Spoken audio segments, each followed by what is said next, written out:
All right. I'm going to be so glad to hear that voice. All right, Colin. Oof. Yeah. Thank you. The AT&T is coming out. That's it. Oh, my goodness. Mayor Jacobs. Just like that? Let's go right in. Go right in. I'm here, Janine. Nice to see you. Nice to see you. Committeeman Hickey, Here. Mr. Walter. Here. Mr. Leonard, Here. Mr. Rodelius, President. Mr. DiGiovanni, Here. Mr. Hurst. Here. And for our first time new member, Mr. Carson Brianza. Here.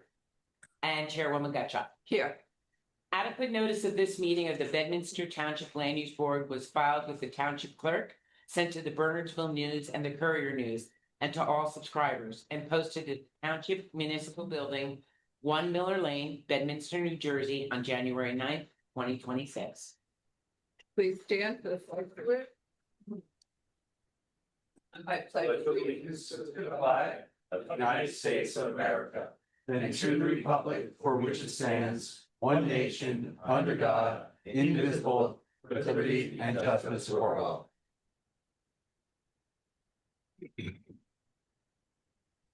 I'll open it up to the public or anyone who might have something that they'd like to talk about that's not on the agenda.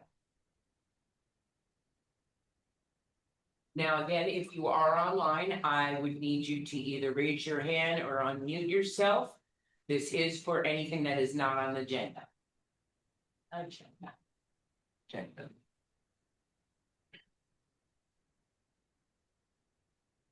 Okay, does not look as if anyone has done so, Okay, and no one has come up to the podium, so it seems as if we are good. I don't see anyone in the public, so we will close it to the public.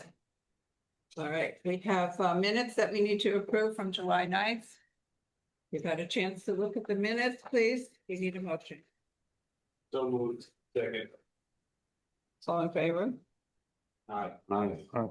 Except for the The- except for the sections that we went there. But we were there for the other thing. Yes. As well as Carson, since he wasn't here. Yeah, Thank you very and much. Lou, you got Lou? Okay. All right, minutes are approved. We have a resolution for Fed 1. 260112. I'll make a motion to approve. Second. Roll call, Janine. Yes, I was just looking to see which one that was. Yep. You will. This Not is, us. Fed 1. So, Mr. Walter, Aye. Mr. Leonard, Aye. Mr. Rodelius, Aye. Mr. DiGiovanni, you were not here. Mr. First, Aye. Carson, you were not here. Chairwoman Gutschall. Aye. And then we have Lamington River Farms, Fiddler's Elbow. I'll make a motion to approve. Second. Mayor Jacobs, Aye. Committeeman Hickey, Aye. Mr. Walter, Aye. Mr. Leonard, Aye. Mr. Rodelius, Aye. Mr. First, Aye. and Chairwoman Gutschall. Aye.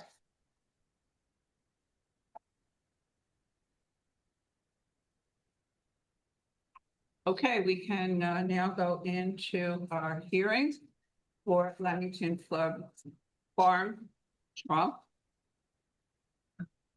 I just want to say to those in the public, you will have an opportunity to have any questions that you might have, but there will be an appropriate time when we will ask that, and it will be for the witness that we are interviewing.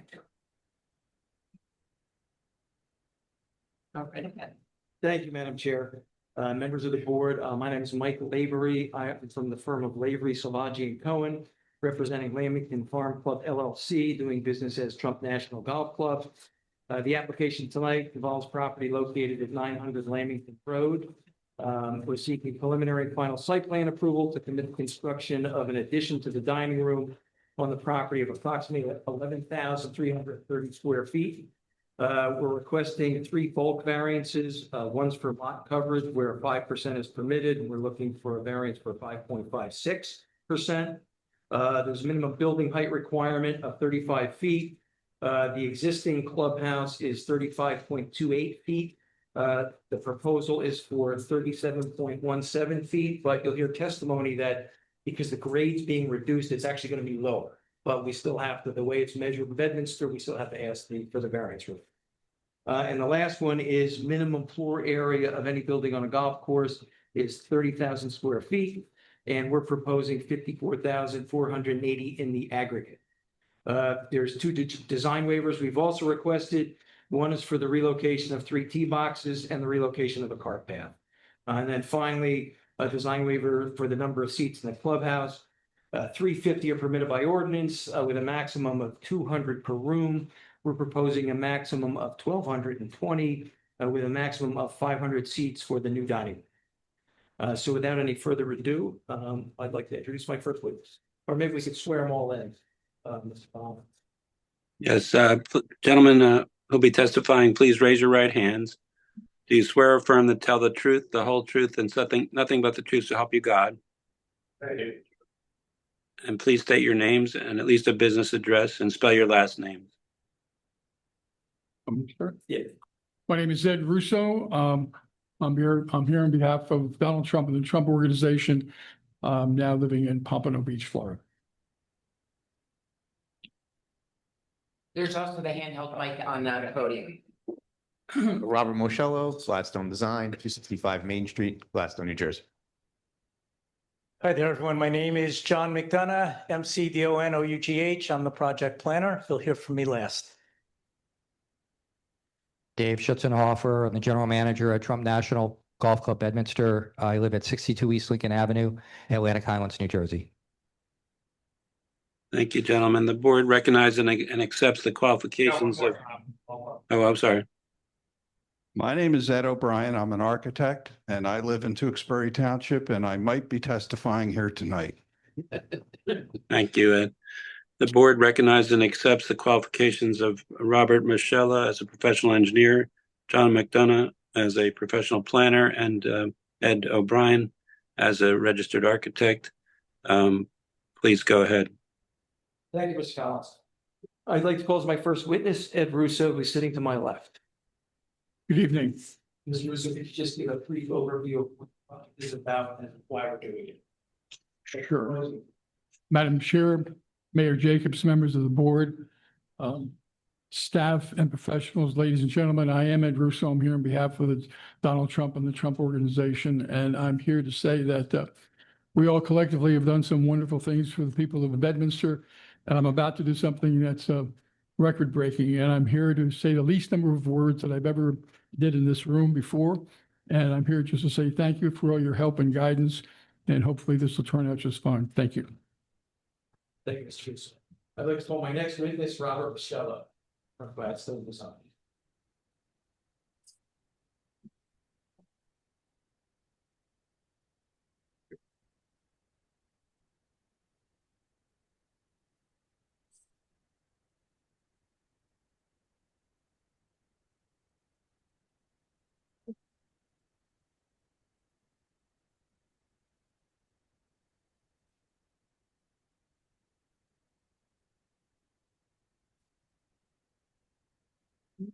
All right.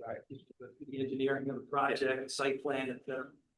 Be happy to. So I have a couple exhibits this evening I'm going to enter as I go through my presentation here. So if you just give me a moment, I'm going to share my screen and then we'll Rob, can you make sure you're close enough to the mic so it picks it up because we have quite a few people here. Yeah. No problem. Same. And Mr. Banish, the same for you, sir. Stay close to that mic when you're speaking, please. That's your loud, like in the left. Gonna take that, Mayor? See, it's right. I'll enter each one of these as I go, and then Gina, I'll give you a hard copy when I'm finished, okay? So the first exhibit I have this evening is entitled Aerial Exhibit. It's dated August 13th, 2026. We'll denote it A1 for the record. That's what I have up on the screen here. And what we're looking at is just an overall aerial view of the property taken in 2025.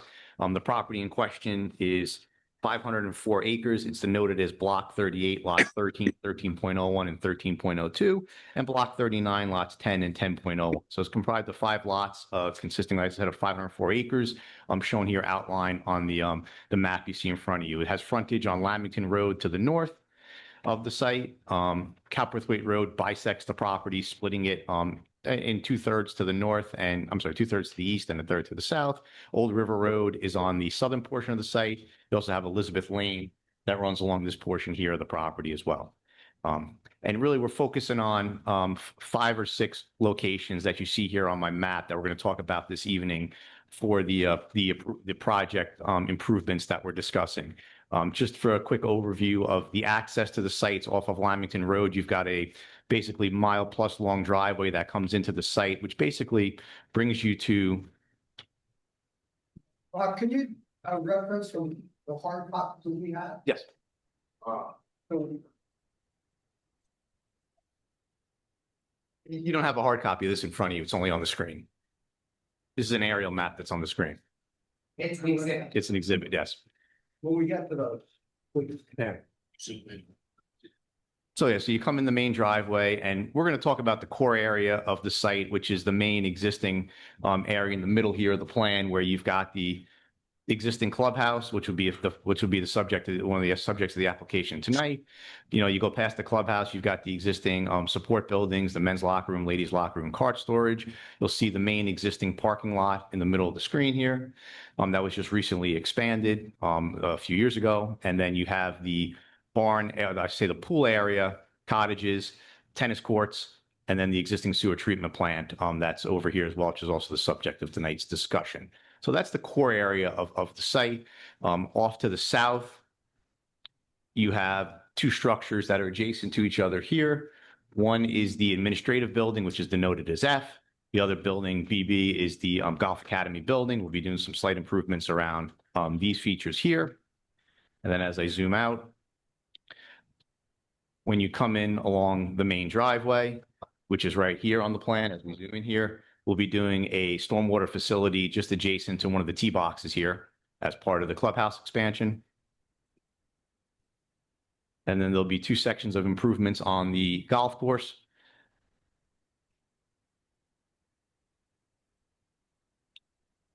This is the green on golf hole 4. Right here. These are the tee boxes on golf hole 5. There's an existing pond here. We're going to be making some modifications to this layout that's here on the plan. I'll show you that. And then lastly, also on the golf course,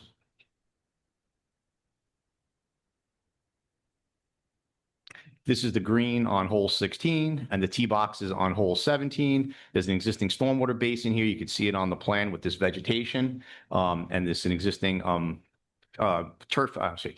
existing fescue area here. We're going to be expanding this basin as part of some golf course improvements for additional water storage on site. So those are the general areas where the improvements are going to be discussed this evening. So moving on to my next exhibit.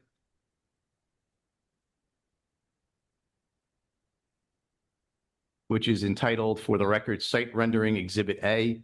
We'll call this A2 for the record, stated August 13th, 2026. And for those who have the paper versions of the plans, this is the rendered version of basically the site dimension plan, which I believe is your sheet. Sheet 4. Site dimension plan? Yeah, sheet 4. So plan, there's 2. Well. Yeah, site dimension plan A, sheet 4.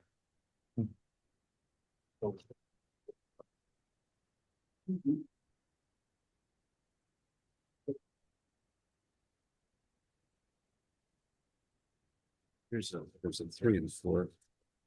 Which one? 5. So what I have up here on the screen is the aerial of, you can see here, this is the existing driveway coming into the site. And then you have the existing courtyard in front of the existing clubhouse. Clubhouse is the building you see here to the north. And then you have, which is you can see the roof of the clubhouse, and then you have the covered terrace, which is on top of the existing banquet facility. That's part of the clubhouse, the dining room that's there now. That's the existing footprint of the clubhouse. It totals approximately 26,000 square feet in size, and we are asking for an increase this evening to include the new clubhouse addition, which is to the south of the existing clubhouse. You can see it on my plan here in brown. It is basically, for all intents and purposes, a two-story addition. There's going to be a basement level for storage of parts and other types of materials for the operation of the clubhouse, as well as a first floor for the dining area. And then on the second level, you'll have a covered terrace area, or a portion of a covered terrace area for dining purposes. As far as the size of the clubhouse goes, we're going to be increasing it from the 26,240 square feet that's there now to 54,480 square feet, as Mr. Lavery pointed out, primarily in the addition. And then also on the existing clubhouse where you see this white and blue striped area, which is the existing canopy that's there today, a portion of that area will now be permanently enclosed for indoor dining purposes. So while that canopy is open on the sides now, we're going to enclose a portion of that on the second level for indoor dining purposes, and then there'll be a new canopy on the second level of the clubhouse. We're also going to be having some additional improvements to the cart path that's south of the clubhouse. We're going to make the connection from these tee boxes, which is for hole 16 here. We're going to make a connection from the cart path when you come off the green on 15. You can come through here to get to the tee boxes on 16 and then continue along to the green on the other side of the pond on 16. So we're making that cart path connection as well to go through there and slightly reducing the the tee box on 16.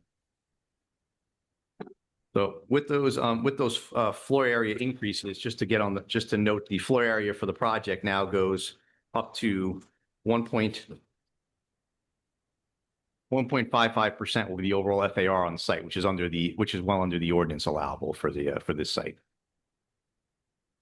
What is it? You said under, what is it? Which is well under the ordinance allowable for this site, which for the record is 3%. As part of the clubhouse improvements, we are going to need to install a stormwater basin, and that is going to be, as I mentioned, just to the east of the existing driveway, shown right here on the plan. There'll be stormwater basin that's shown here next to the tee box on hole 1 for the new golf course, and we're placing that there with some landscaping around it, and we have to remove one tree to construct that basin. But that basin's for the clubhouse, and shown there on the other side of the driveway. While we're still on this plan sheet, we are going to do, as I mentioned, some improvements over by the administration building, which is this building shown here on the plan. And you have the existing Golf Academy building here. We have an existing 5-stall parking lot that's there now. We want to add 4 additional parking spaces. So a slight increase in the size of the parking lot to get some additional parking spaces there for the employees of the golf course. Yeah, there's a site plan sheet that shows that. Not the rendering, but we had some site dimension plan, sheet 4. Yeah. It's sheet 4. It's in the upper right-hand corner, which it should be a site plan set with the second revision on it. Upper right-hand side. Yep. Rev 2. Make sure you have Rev 2 in front of you.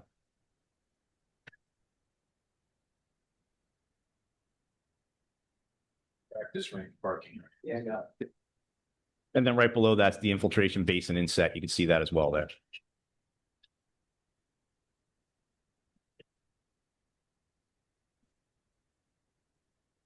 And then moving on to the next exhibit.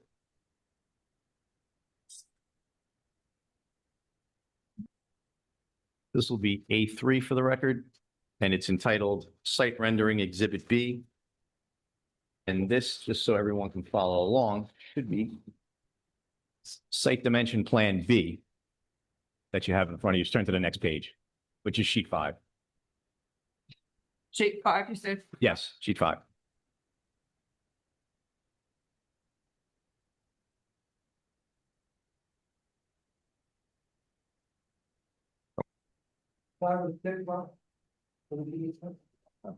No, 5 of 13. 5 of 13. Yeah. So this is an improvement we're doing over by the existing tennis courts, by the tee boxes on hole 9, which are up here on the plan. And this is a proposed parking lot expansion. Currently on the property today, there's about 330 plus or minus parking spaces used by both the employees and members. And with the expansion of the clubhouse, one of the other things we're doing here is expanding the parking area. This was a spot that was originally designated for some cottages. They have yet to be constructed on the site, so we've moved them, for now, just put a placeholder for them and move them off to another location. And what we're looking to do here is construct a 147 stall parking lot that basically is adjacent to the tennis courts and by the tee boxes on 9 and the pond on hole 8, and provide for additional parking for the golf club to use. As you can see here, it'll be landscaped with shade trees. We'll also be adding some additional landscape trees along the eastern side of the parking lot as well. Even though it's adjacent to the tee boxes, it's really not in play of the golf course itself. But we do want to have some landscaping adjacent to that, adjacent to the parking, and we do have to slightly relocate the cart path for this parking lot as well. Stalls are 147 spaces, typical drive aisle widths. They are 24 feet. You have on the plan here that we show a 9 by 18 parking stall size, and then we are also proposing, because we are expanding the clubhouse, and as I mentioned, the square footage of the clubhouse was going up, and as Mr. Lavery mentioned, we are also asking for an increase in the number of seats in the clubhouse from what was originally 370 now total to 1,220. That is going to generate additional sewer flow. So in order to handle that, we're going to need to expand the size of the sewer treatment facility that's on the site. So you can see on the plan right here, this existing square building is the current sewer treatment plant that's on the property today. We're going to need to basically essentially almost double it in size, actually almost triple it in size, going from roughly, I'll give you the exact number in a second.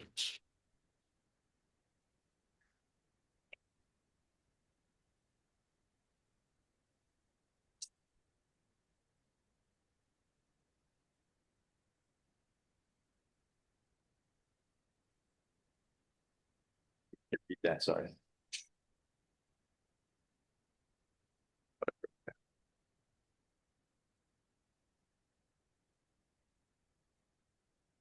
Going from roughly 1,200 square feet to 2,600 square feet in size, in order to handle the additional sewer flow for the project. And just to touch on that, because we are expanding the clubhouse and the additional seats, as Mr. Farrar pointed out in his review letter, we are going to need to obtain certain permits from the DEP in order to do this. So we'll need to basically obtain a wastewater management plan amendment for the increase in flow and to adjust the sewer service area slightly for the clubhouse, a NGIPD's permit, and then a TWA permit for the design of the treatment facility to handle the additional sewer flow that will be generated by the clubhouse. So that's something that we'll have to apply for at the state level to obtain those permits. Rob, can you go over the number of seats again, the increase in the seats? So it's going from approximately 370 current seats today in various rooms within the building to 1,220 seats.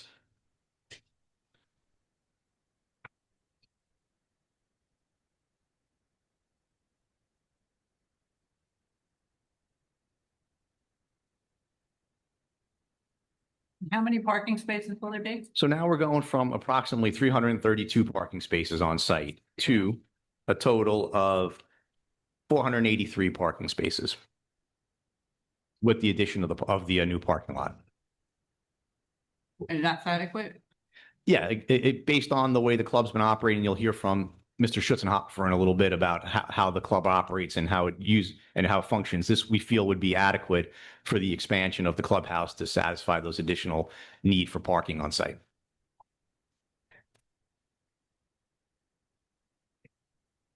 Rob, what's that final number, the total? 483 spaces. Okay. And with the parking lot expansion, there will be the need for stormwater management. For this particular parking lot, we're going to be doing porous pavement.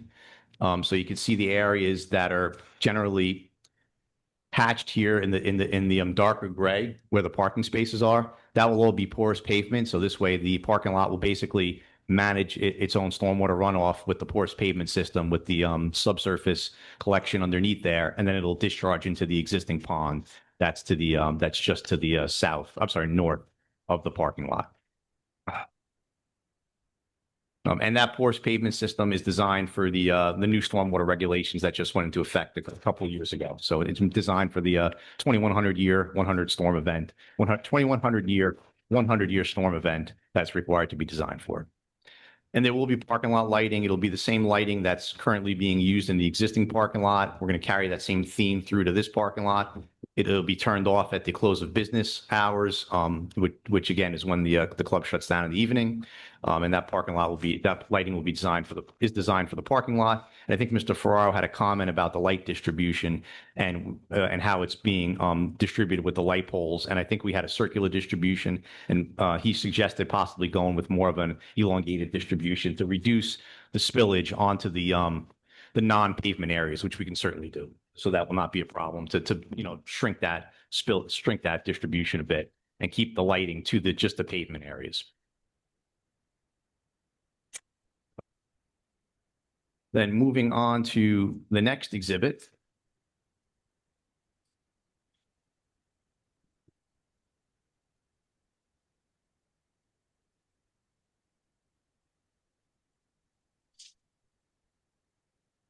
And this is entitled Hole 4 and 5 Design Waiver Exhibit, dated August 13th, 2026. And we'll call this A4 for the record.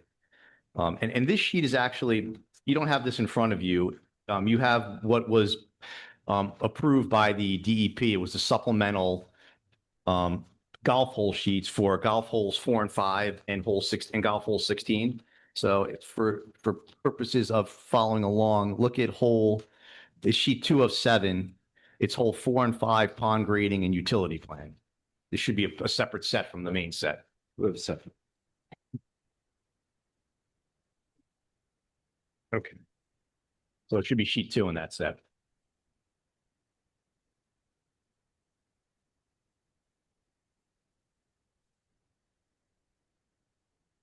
And I'm just going to jump back for 1 second to the first exhibit, which was exhibit A1, just to get everyone oriented to where this location is. Again, this is over at the southeastern portion of the property. Elizabeth Lane is to the east. Old River Road is to the south. It's right on the corner of the property there. You see the green for hole 4 and the tee boxes for hole 5. And then you see the pond just to the south of that. And that's the current existing condition that's there now. And I'm going to flip back to the exhibit.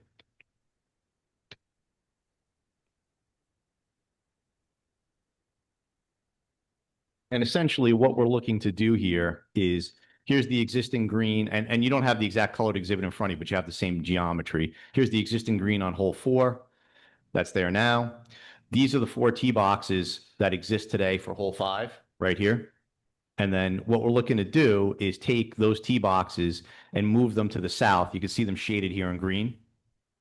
And then we're going to take the pond that's there and fill in a small portion of it and then expand it between the tee boxes and the green. So basically, you're taking the pond that was really out of play right now and basically putting it in play behind the green. Essentially is what we're doing. And we're making it larger.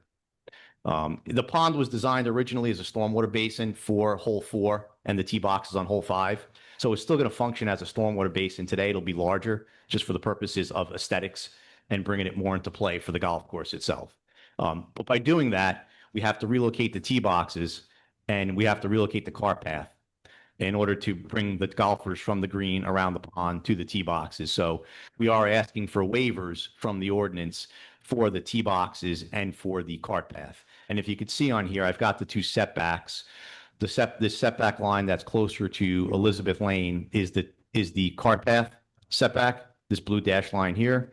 And this other blue dash line is the golf features setback, which is for tees, greens, and fairways. So the cart path's it's supposed to be set back at 100 feet, and golf features is supposed to be set back at 200 feet. But you can see on the plan here, the existing tee boxes, the furthest tee box, the back corner is 51.4 feet from the property line. We're going to be looking for 44.6 feet, just the way we're moving it slightly and adjusting the angle of the play. So we're asking for a waiver from where we were originally at 51.4 down to 44.6. And the cart path, we were originally at 60 feet on the existing cart path, and we're going to go down to, at its closest point, 25.7 in order to go around the pond and then continue back out to play on hole 5. There is existing vegetation along Elizabeth Lane right now that separates the view from the roadway to the golf course. We're not looking to remove any of that vegetation, so that's going to remain. We're just adjusting the cart path location just in that one spot That's the tightest point, and then we move away once we go around the tee box. So we're asking for a waiver for purposes of your ordinance to relocate those tee boxes. Typically, in a situation like this, you want to make sure that since they're less than the 200 feet, that you don't have a safety issue with golf balls and you're hitting away from the property line. You're not hitting towards the property line here. And the other closest property line is along Old River Road, and we have wooded area between that and the golf hole that plays out towards 5. So from a safety perspective, there's no issue with the relocation of the tee boxes. You're still playing towards the same fairway on hole 5. We just moved the tee boxes south a little bit. And Rob, if we move up, what do we have opposite on Elizabeth Lane? Just so I understand. There's 2 residences over here that are on Elizabeth Lane. There's one right over here and another one just off to the northeast. And this has no effect on them because you're playing completely opposite where those homes are. And any idea how far back those are? Just curious. They're at least 100 plus feet. They're about 100, 120 feet from the property line, from the right-of-way line of Elizabeth Lane on the other side. Got it.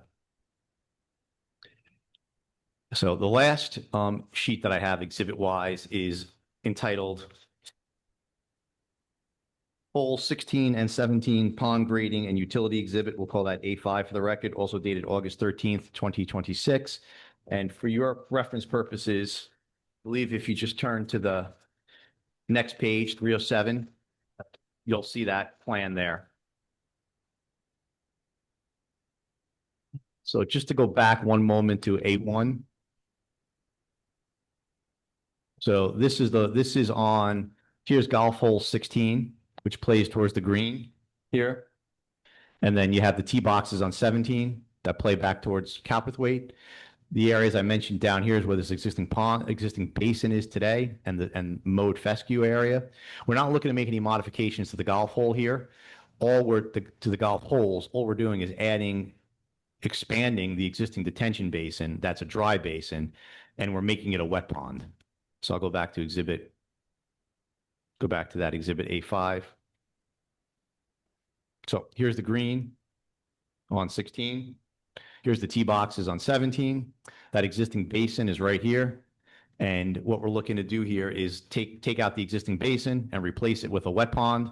It kind of comes into play a bit on the green on 16, has nothing to do with 17 in terms of play, except for one tee box, you'll play over the corner of it a little bit. But basically taking that existing pond, creating a wet pond for 2 purposes. One, stormwater management, because we have to maintain the stormwater management system that's there. But more importantly, it's for the golf course to use for irrigation purposes. So, you know, you never have enough storage on site for irrigation water. So it's always good to have additional ponds. So in this case here, we're adding this pond for irrigation purposes as well as aesthetics for the golf course. And it's going to be connected with a pipe to the one of the existing pump houses for the irrigation system.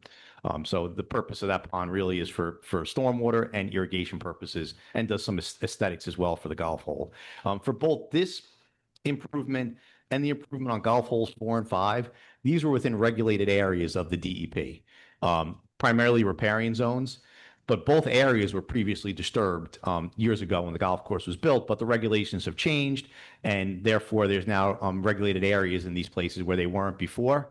We have actually gone and obtained from the DEP permits to make these improvements within the regulated areas. So we have those permits already.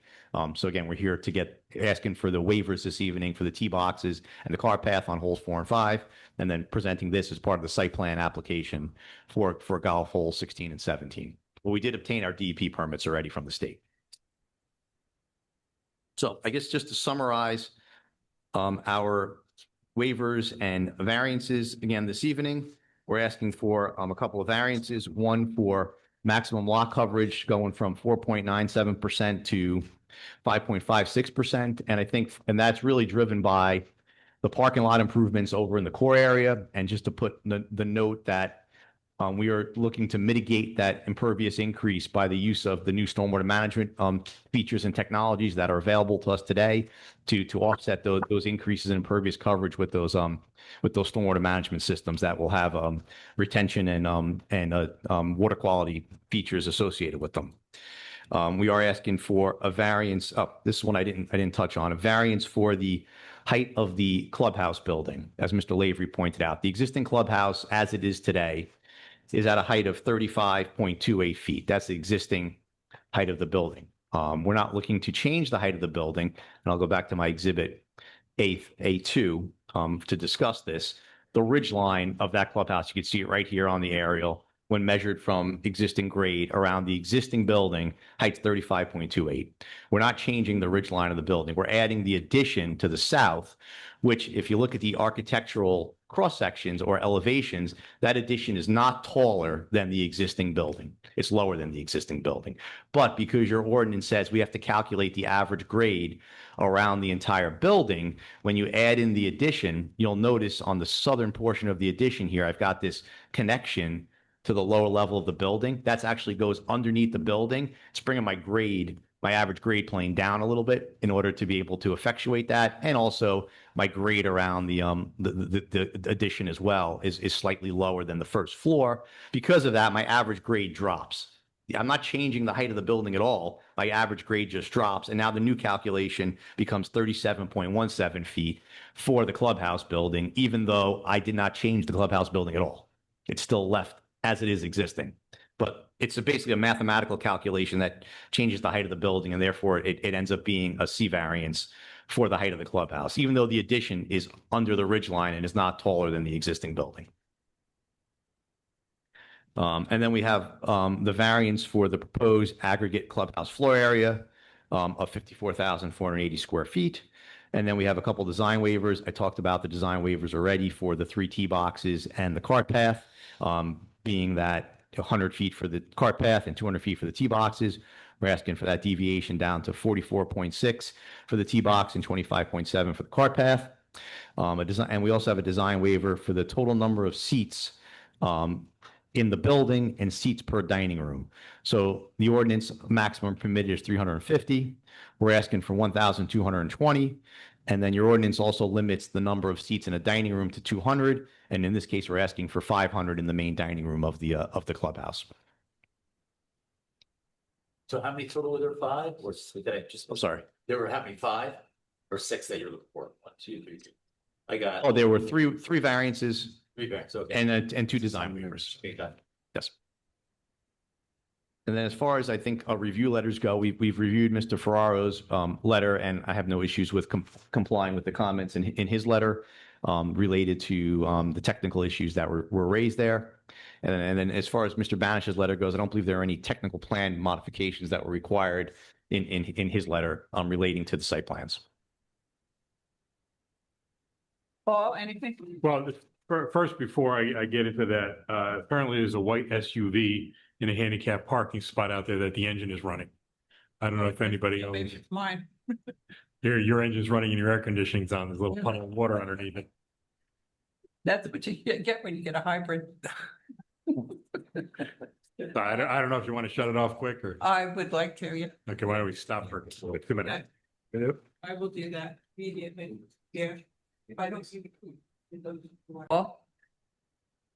Oh, we stopped it. Okay, Madam Chair, I wrote a letter dated August 7th, 2026 with a number of comments on the application. There's just a few that I think we should have potentially a little more discussion on. I know Rob said he's going to be complying with the items, but there is some clarification based on the notes.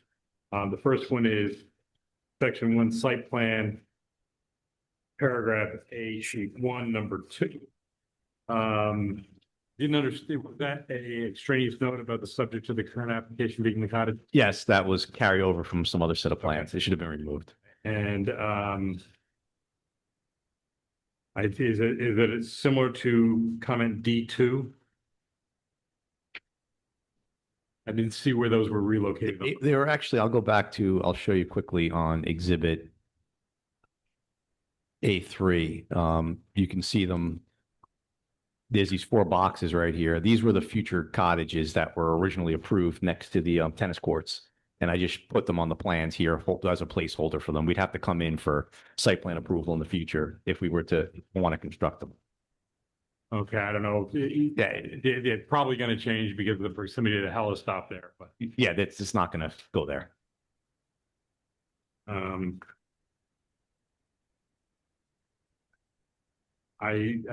Those were the last thing is that this report did not include stormwater management comments. We did not have a chance to get that reviewed. We've been through it initially. It looks like it is feasible. There are a couple of comments or a number of comments that need to be addressed, but they're not to the point where they are threshold comments. If you recall, when the application was last scheduled, there was no soil testing that was submitted. That has been submitted. We've looked at that. It seems reasonable and consistent with what we need to see. So we're finalizing the review of that now, and we'll have a comment letter out on that shortly. Okay, That's all I had. okay, thanks, Paul. Frank left us. Frank left. Perhaps he also. Okay, I'll open it up to the board.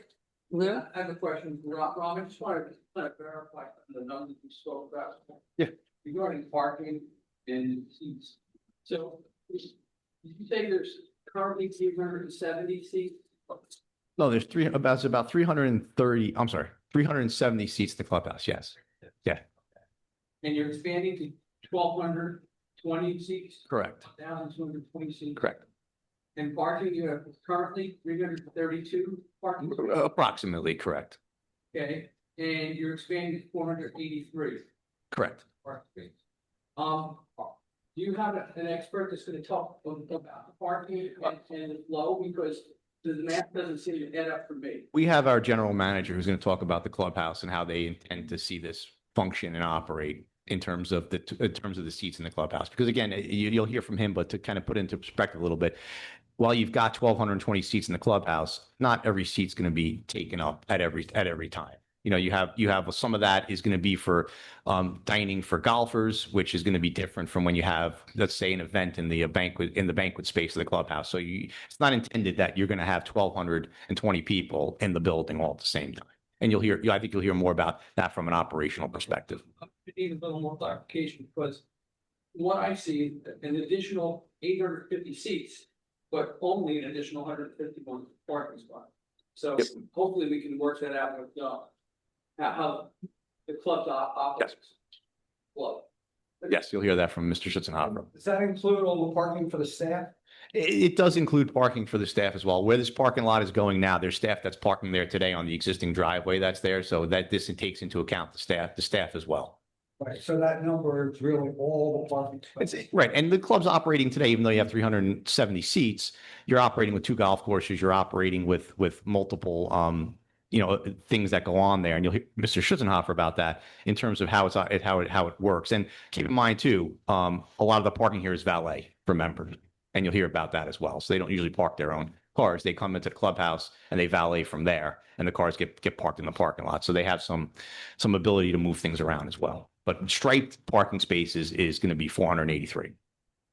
No one's going, that's total across, so by the paddle courts. and Correct. It's elsewhere? paddle courts, the paddle courts, I'm drawing a blank for a second, but it's the maintenance building.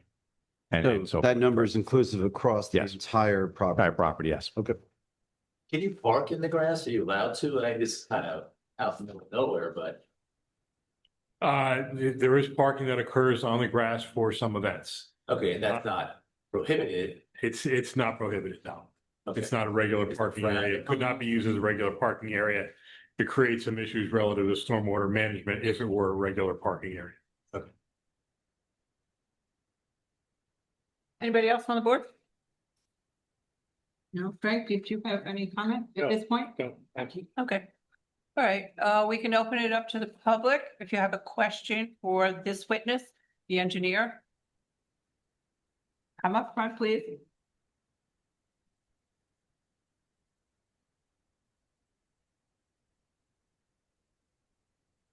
Name and. Hi, I'm Julia O'Brien. I live on Stevens Court. The question is, Julie, I'm sorry. Let me just have you be sworn. Please raise your right hand. Do you swear or affirm to tell the truth, the whole truth, and nothing but the truth so help you God? I do. And please spell your last name and give your address. O''BRIEN, 27 Stevens Court here in Bedminster. Thank you. My question is, if we've got a retaining basin that we're filling with water, what does that do to the capacity to hold runoff? Are you talking about the basin we're putting on the golf course? Right. Yeah, so the way those basins are designed is it holds up. Yeah, Yep. there you go. Better. It holds a permanent pool of water, but then we design above that permanent pool of water, a certain amount of additional storage that's designed for stormwater management. So you'll have, I call it, it could be anywhere from 1 to 3 feet of additional storage space above the water level that when it rains, it holds that water and slowly releases it into the stream. And how does that compare to what it holds now? Well, there's an existing pond, that existing basin that's there today that's designed to hold that storage. This new basin is actually larger, so it actually holds more water. So it actually reduces additional runoff. You're welcome. Anyone else in the public? How about online? Janine? So again, if you're online, you can either unmute yourself, you can raise your hand, and I'll scroll down to see if there's anyone. Unmuting yourself is probably the best, but as you see, you'll have to be sworn in by our attorney. If there's anyone.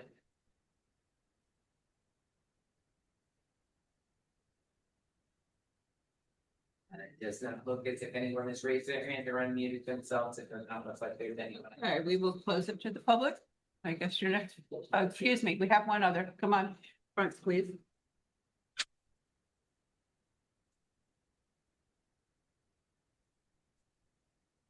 Need to be sworn in. Name and address. Rebecca Johnson, JOHNSCN, 37 Morgan Court in Bedminster. Rebecca, please raise your right hand. Do you swear or affirm to tell the truth, the whole truth, and nothing but the truth, so help you God? I do. Thank you. Please go ahead. I'm not sure this is really what you deal with, but I'm concerned about the additional parking spaces are going to mean additional traffic on Leamington Road and any other surrounding roads. Is that this discussion? Well, to the extent that the engineer can answer that question, we are going to have another witness. Right, well, because I'm concerned about the wear and tear on the roads that would cause.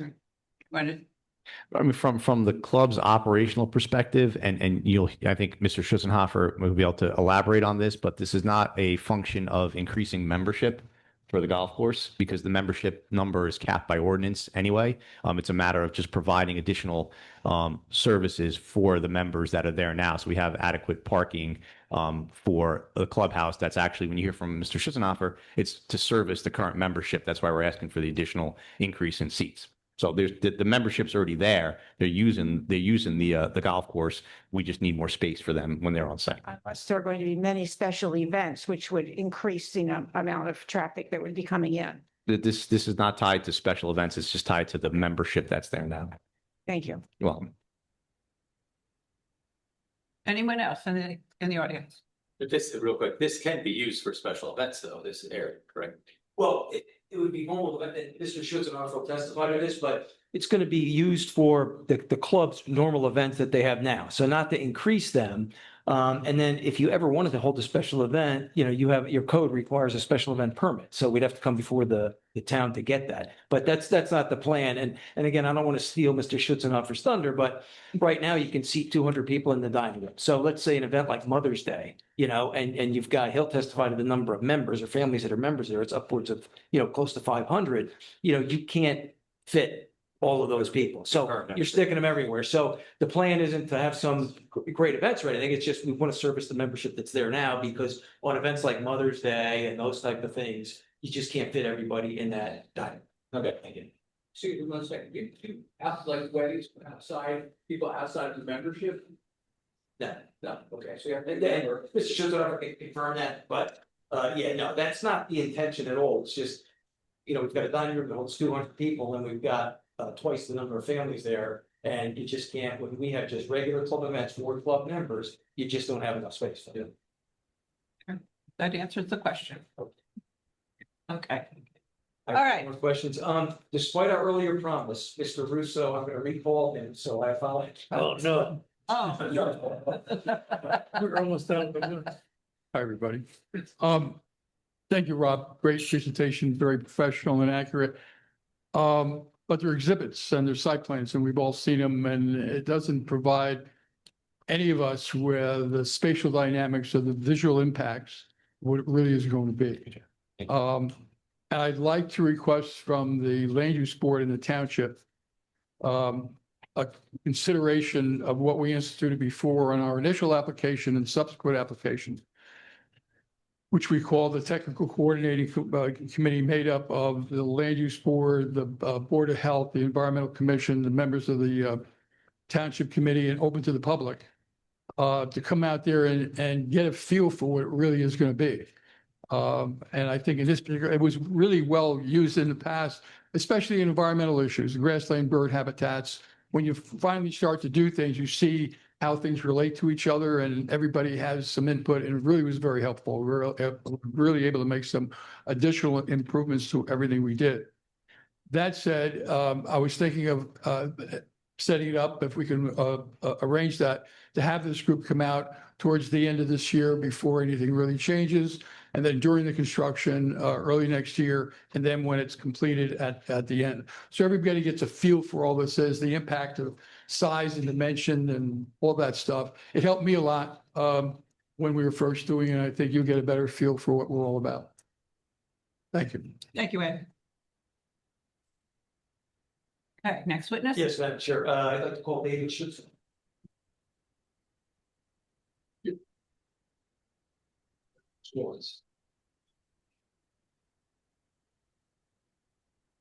Hello, everyone. Good evening. Thank you very much for allowing me to present myself in front of you and present our project.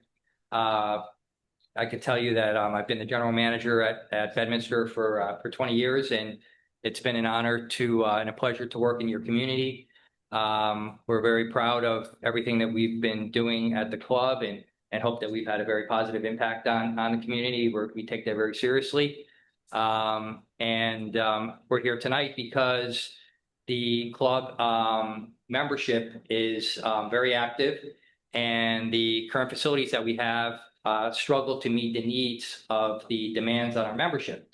You'll see there that striped awning that is above our existing ballroom. Any of you that have been to Bedminster, that is our primary function room. That room will seat, as we spoke of, numbers of 300. Yes, it'll seat 300, but you have to keep in mind also that there's big columns in the room. If you put a dance floor in the room, if you put a band in the room, if you put a bar in the room, your seating capacity goes way down. So when we have events where we need to seat, our membership and meet the demands and their usage, so oftentimes we'll have to put a tent off the back, and it's just not an elegant way for us to serve our members. We want to do our best to be able to provide them the best experience. So what will happen is that existing space will then become like a living room or pre-function space for the cocktail hour. And then the new ballroom will be available for us to be able to properly serve our events. We're not looking to be in the catering business. We're looking to service our members, and right now we can't do that properly. And that's why we're here in front of you. In addition, below this new ballroom will be a basement, which will provide us storage to service that new room. So we'll be able to put our tables, chairs, chafing dishes, all the equipment, linens, all the equipment that you need to be able to service that room. Currently, what we do is we roll tables across the driveway underneath into our cart barn. So during golf carts, you'll have, our bus boys, our men rolling tables, moving chairs across, even in the winter. It's just not we're not working like ladies and gentlemen. This will allow us to do that. So I'm excited about that. In addition to that, there'll be a proper employee dining area and employee locker room. So this has really given us space to really take the club to another level. And again, not only be able to service the existing membership, but also be able to provide a nice work environment for our employees. And then above that, you'll have a new outdoor dining space, and now you'll see the outdoor dining spaces. Somerset Hills is blocked by the clubhouse. Now this new dining space will allow us to look out east over Somerset Hills, and I'm really excited about that. And it'll give us almost a 360 view for our members to be able to eat during the season when we're able to eat outside. Also, we're going to be adding a kitchen on the second floor to be able to service that whole new space up there, and then a banquet kitchen down below in that basement of the new ballroom. So it's going to create some additional jobs for people.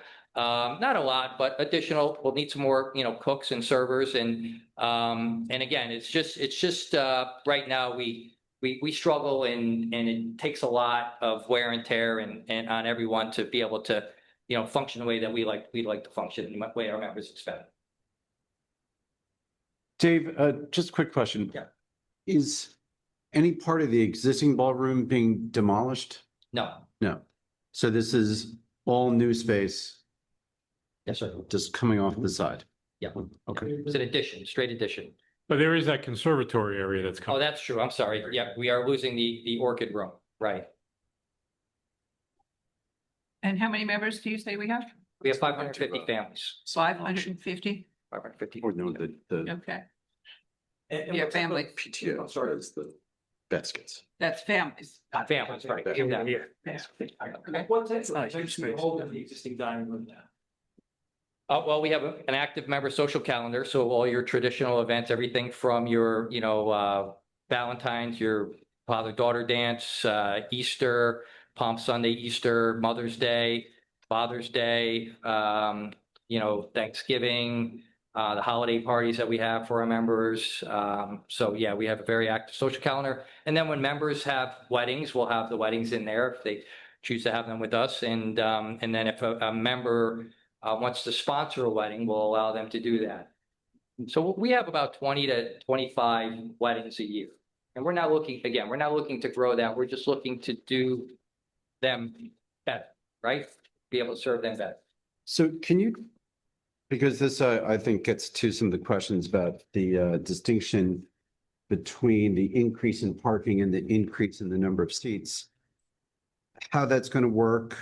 And while you may be doing 25 weddings or other similar events during the year, is that the driver for the increased seat count? In other words, Yeah, no, is there a distinction between normal food service, lunch service, dinner service for members and their guests golfing, and then increased amounts for the venue events? Okay, so, right, so you'll have the way the members use the club currently, you'll have members that come in and use the club for golf, or they'll come in and lunch and dinner service, right? So a la carte service, we'll say, like a normal restaurant would operate. And then we also have the ability to do our private events for our members. So that's primarily going to be the first level where we'll be able to do those events. And the second level will be member dining. So when you're coming up with a total of, I just want to get Rob's numbers, 1,220 seats, how many seats do you anticipate being used, the most number of seats being used in a regular session? Regular busy night, Yeah. regular busy Saturday night. So, okay, keep in mind the way I described the way that a function would work, right? So you have your ballroom underneath the existing, in the existing clubhouse, right? That's a pre-function space. That number of 1,200 would be if we set the table and chair inside the entire building. It's all we did. No dance floors, no additional bars, no additional food stations, anything like that. We just set the whole place up for dinner or for an event. That, I don't really anticipate that happening. I can't remember us ever having to do something like that. So I think to answer your question, on a typical Saturday night, you would have the existing ballroom would serve as the cocktail hour space. That could be, as he said, there's 500 seats in there. I think once you put the dance floor in there, the bar and everything else, I think we're probably looking between 400 and 500 people in that new ballroom. And then upstairs, you have the ability to do, let's say, another 200 people for dinner on a busy summer night. So I don't know, 600-700 on a crazy night. So, and this is a question for Paul. Paul, how do we calculate the seats? So when Rob presented 1,220 seats, is that based upon the square footage of the dining area? Yeah, that's going to be based on the construction code capacity of the buildings. Okay, so there are certain assumptions that are built in that are not necessarily realistic or practical based upon the operation. So dance floor, bar area. Yeah, and those rooms have different capacities depending on, like you said, how they're set up. If they're set up as an assembly use, where it's just rows of chairs, it's obviously a lot more if you have tables set up. Okay. So when Mr.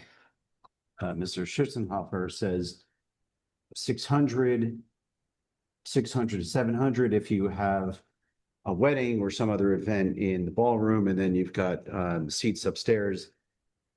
That number sound about right to you? Once again, being practical and I think as a practical extension of what you're going to see out there is yes, that's probably a reasonable number because, you know, if you have a wedding on a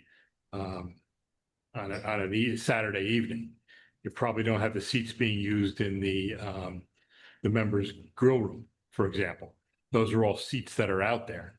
You'd be just because the timing doesn't work, because there are areas of the club that are used more often in association with golf than there would be at later times of the day.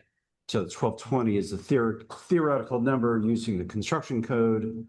In reality, probably much less. Yes. Okay. All right. Thank you. But when you're talking about different seats, are there various places within the property where someone can eat other than these dining areas that you described? Those are our primary dining areas. There's a small dining area in the men's locker room. I think there's like 30 seats in there. Some of the golfers will use during the day. On the golf course, there's two kind of grill areas. That's not, you know, again, that's just your golfers passing through, grabbing a hot dog. But yes, that's primarily it. That's it. Thank you. So Yes, sir. you have 1,220 seats, total seats, but it's completely impractical to think that you're gonna have 1,220 people sitting That in would those be- seats and then you get. That would be a good problem. Yeah, right. Yeah. No, yeah, again, I don't see us, I mean, there may be some special occasion where, you know, we'd have to have somebody, but I haven't seen that occasion at the club right now. So also keep in mind, you know, the terrace is quite large, right? The new terrace is quite large. And that right now, the way that the members use the club, that's our primary dining area for our members during the season. And the other areas, the interior dining, it's not really used during the season. So when that in the off season will be inside and you know, obviously we'll be outside. So it's rare that we would ever use inside and outside at the same time. So it's going to be one or the other typically. Anyone else on the board? No? And just real quick, so Yeah. Dave, you're also in charge of the golf areas, not just the building itself. Right. So was there any, with respect to the setback variance, was there any way that you could have alleviated the variance down by Elizabeth Lane? Oh, you're talking about the new tee boxes And the golf cart. I'm sorry, the golf cart path. I'm not sure if I understand the question. Could that path be located further from the Elizabeth Lane right of way? I would have to look at that. There, I got to be on site. I didn't really study that. Maybe the engineer could help that. Yeah. With that engineer? Yeah, our Rob. Rob? The way that golf course is laid out with hole 5, I mean, typically, and I'm not a golfer per se, but we all know that golf holes only get longer over the years with the technology that they've had with drivers and golf balls and everything. Everyone hits the ball longer now than they ever did before. So from the way the course is laid out, and I think the way it's set up there now, you have to hit over an existing stream that's there already. So it really doesn't set itself up to shorten the golf hole and move those tee boxes further away from the property line. That's why we kind of kept them in the same location, because you have to have a certain distance you're hitting from those tee boxes to the fairway and then from the fairway to the green. So I don't know if that's a par 4 or par 5 hole, but nonetheless, you typically wouldn't look to shorten the golf hole. And because we're hitting away from the property line, we feel there's no safety impacts to the residents that are there. No, I understand that with the tee boxes. Right now I'm thinking about the cart path itself. Because of the pond itself and being where it is, if we were to take the car path and go on the other side of the pond, then you'd be walking, 50 yards to get to the tee boxes and you can't, so that doesn't really work from the way that the golf course is set up from a play perspective.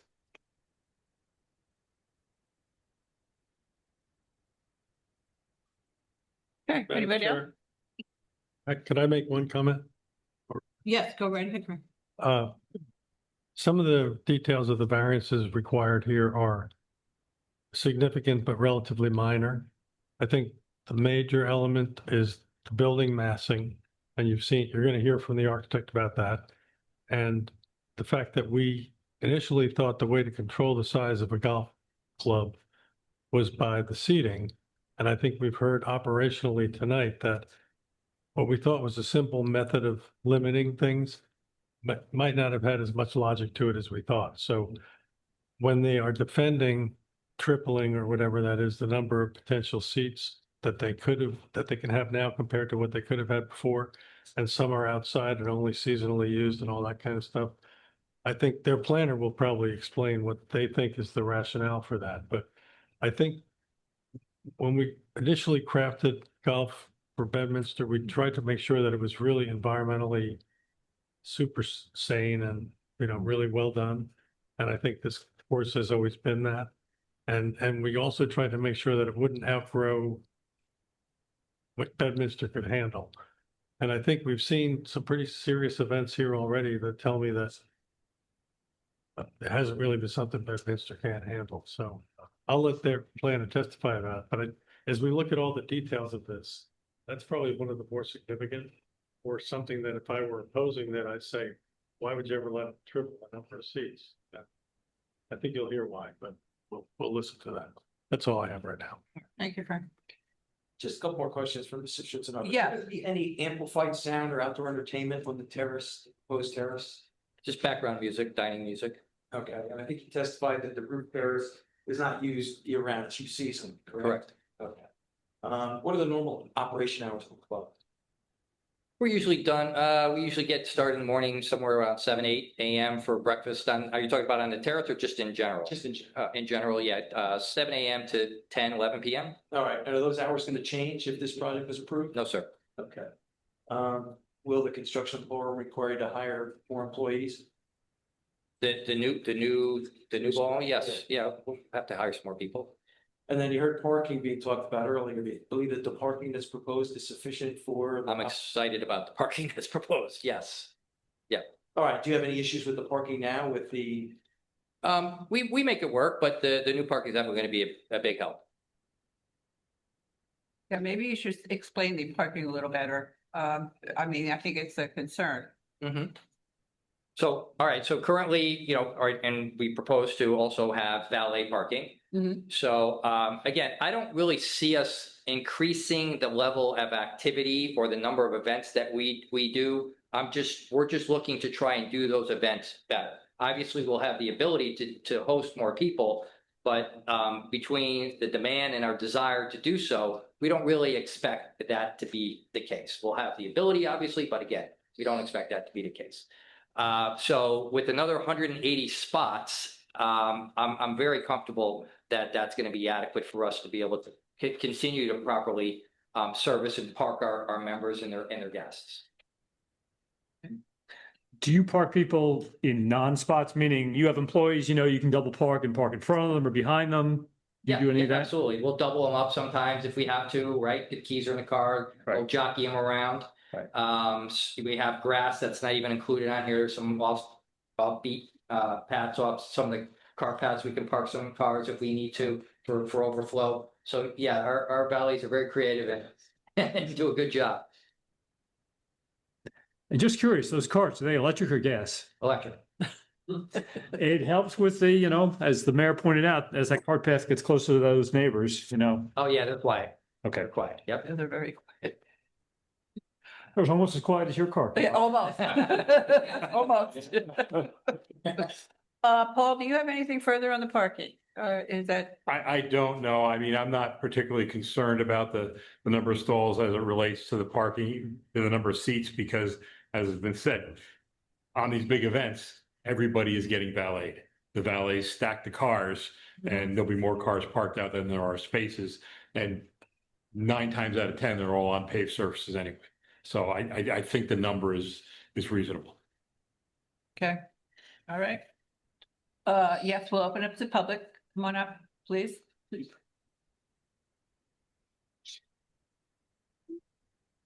You have a question for? Yes, I just have one more question and I have Speak a, up. Can you please speak a little louder? I have a hearing deficiency, so I may have missed it somewhere along the way. And I hope it's relevant, but is the golf club dependent on the Bedminster Sewage Authority usage, or do you have your own facility for that? We have our own sewage treatment plant. Okay, thank you. Anyone else from the public? Yes, come on up.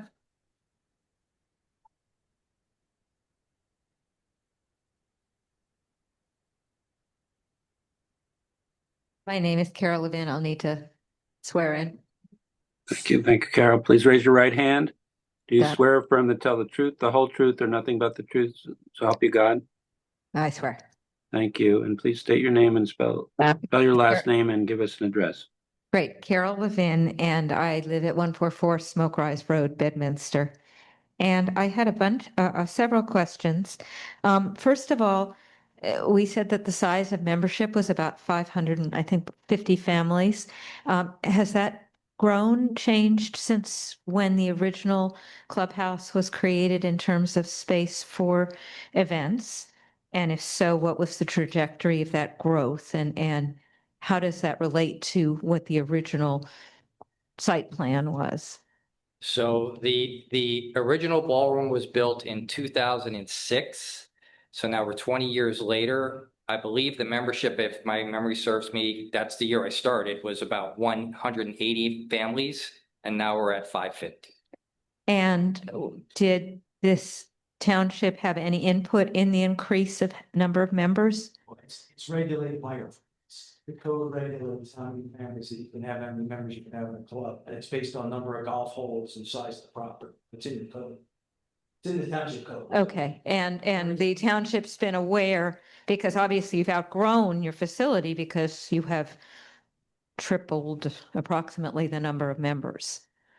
So my next question is, you have said that it's occasional events. How many large events do you average on a summer month, and then how many do you average during the rest of the year? How often might there be 600 or 800 cars driving into this, or 500-600, whatever you're parking that you're proposing on Lamington Road? Well, as I mentioned, we have between 20 and 25 weddings a year. And what is your maximum capacity for those weddings right now when you tell your brides to members? come in about 280 comfortably. You know. And what will the change to that once you have the new facility built? We'll probably be able to do comfortably another 100. So even though the room holds 500 plus, you'd be capping these weddings at 350 or 400? Putting other things in the room. We're going to be able to be putting bars in the room. I thought that was what the ante room was for, and you would have the 500 plus seats in the main room. Yeah, you'll need more than one bar. You'll need a dance floor. We'll be able to put an adequate sized dance floor in the room, so that takes away seating. I thought that was also in the ante room. Did I miss that? Because I thought that's what you said the existing ballroom would be. Okay, my apology, but I know you've been to weddings, right? So the current room that we have now will be for your pre-function and your cocktail hour. Right? Okay. There'll be a bar in there, you're right. But then the new room will have seating. It'll have a dance floor. It'll have an adequate stage. It could have a dessert station in there or two, a bar again. So there'll be other services that'll be put into that room to be able to properly service. Okay, so you're saying 350 to 400 for the wedding, and then you have a second facility for your regular member. You don't cut off the event for, that Saturday night for your regular members either. Will be upstairs dining. So then, which is 200, 250. So we're looking at somewhere about 600 or 700 people coming on a typical Saturday night, every other Saturday on average, since you're saying 25 to 30 of these events a year. Again, that would be an exceptional evening if we have that many members coming to the club for dinner in addition to the wedding. That doesn't happen that often. Okay, so what is your typical membership when you, on a summer evening or on a Saturday night? How many people typically out of? 100, 150. Okay, so it's still order of magnitude, 150 plus 400. We're talking 550 people coming up Lamington Road and coming. Okay, I was just trying to figure out that way. And then so you're basically talking about an enormous addition, but only talking about increasing your capacity by 150 people? Right. Again, don't forget, I mentioned that we have to bring a tent in a lot now to be able to service our existing demand. So this will take place of not only the ballroom, but also the need for tents. And how many people are currently accommodated when you bring in a tent like that? Yeah. Just put it. I'm sorry. Maybe as many as 300. I mean, it depends on the setup. So right now you have the ability to have a tent plus that other. And in the future, you would have the 400, 350. Would you still have the space to have a tent? Yeah, if we wanted to add a tent, we could still add a tent. So Sure. you could have 600 or 650 plus 150 people at your regular thing. So there might be 800 people coming in, which is a lot of traffic. That earlier, yes. I didn't hear that earlier.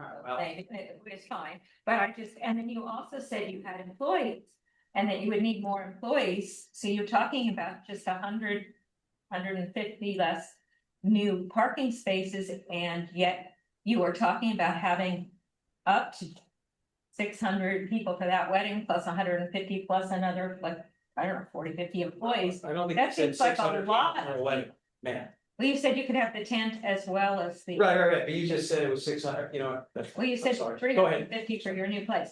Whatever, I math, I'm just adding. But it's just something to be aware of. I mean, Lamington Road is a small kind of road, access road. So- And that's a lot of traffic for a space, which, when you're talking about that large and in place. Were you in town this past weekend, Ms. Collins? I know, not in downtown. I can't speak to it if there was, I'm just saying that.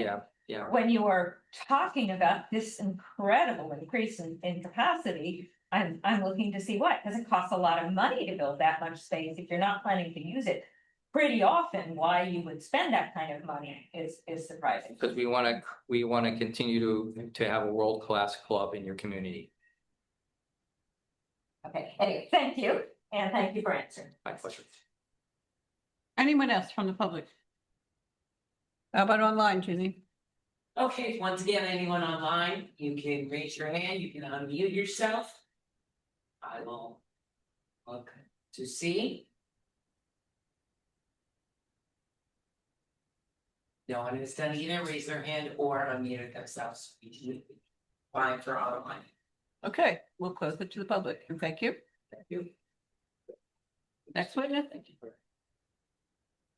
Yes, next. John, done.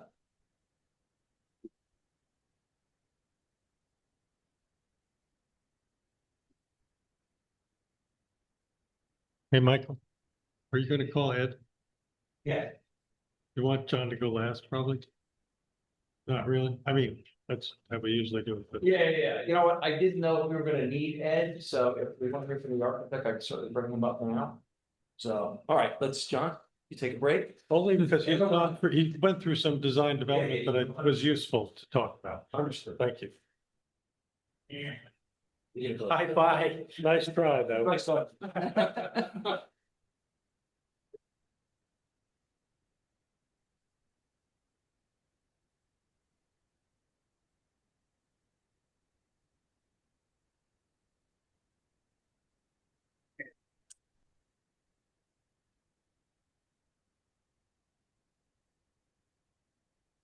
Shake it off. No, the vertical. Vince pointed. So if you go over the architectural plans that you submitted. I will, and I'll try to be brief. The intent here, as Dave said earlier, is to make the club better for the members who are there. And there are times when he cannot accommodate the members. Thus, this ballroom comes along. And in doing so, it makes the service better, it makes the experience better, and keeps people like me employed. So I'm all for it. I drew an addition for this building back in 2005, which is the current ballroom. So it's a similar thing I'm doing now, which is there'll be a ballroom with a way to sit on top of it under a tent so you could enjoy the day, you could watch the game of golf.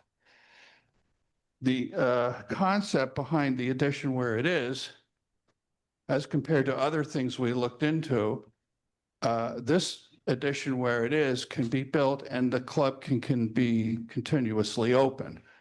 There were other efforts to put a similar size building in the back. And every time we could get excited about that possibility, we didn't, because it would be a long room with a view of just the grade and walls. There would be no golf course. You would say, well, where is it? What we're doing now, as Dave said, there's going to be 180, 250-degree exposure to the game of golf, which is why everyone joins a golf course. So as we work through the details of this, these being what you would call the conceptual drawings, those in turn would become construction drawings, and we would be presenting those to the Board of Health, the building department, and any other municipal agency that would be appropriate for the review.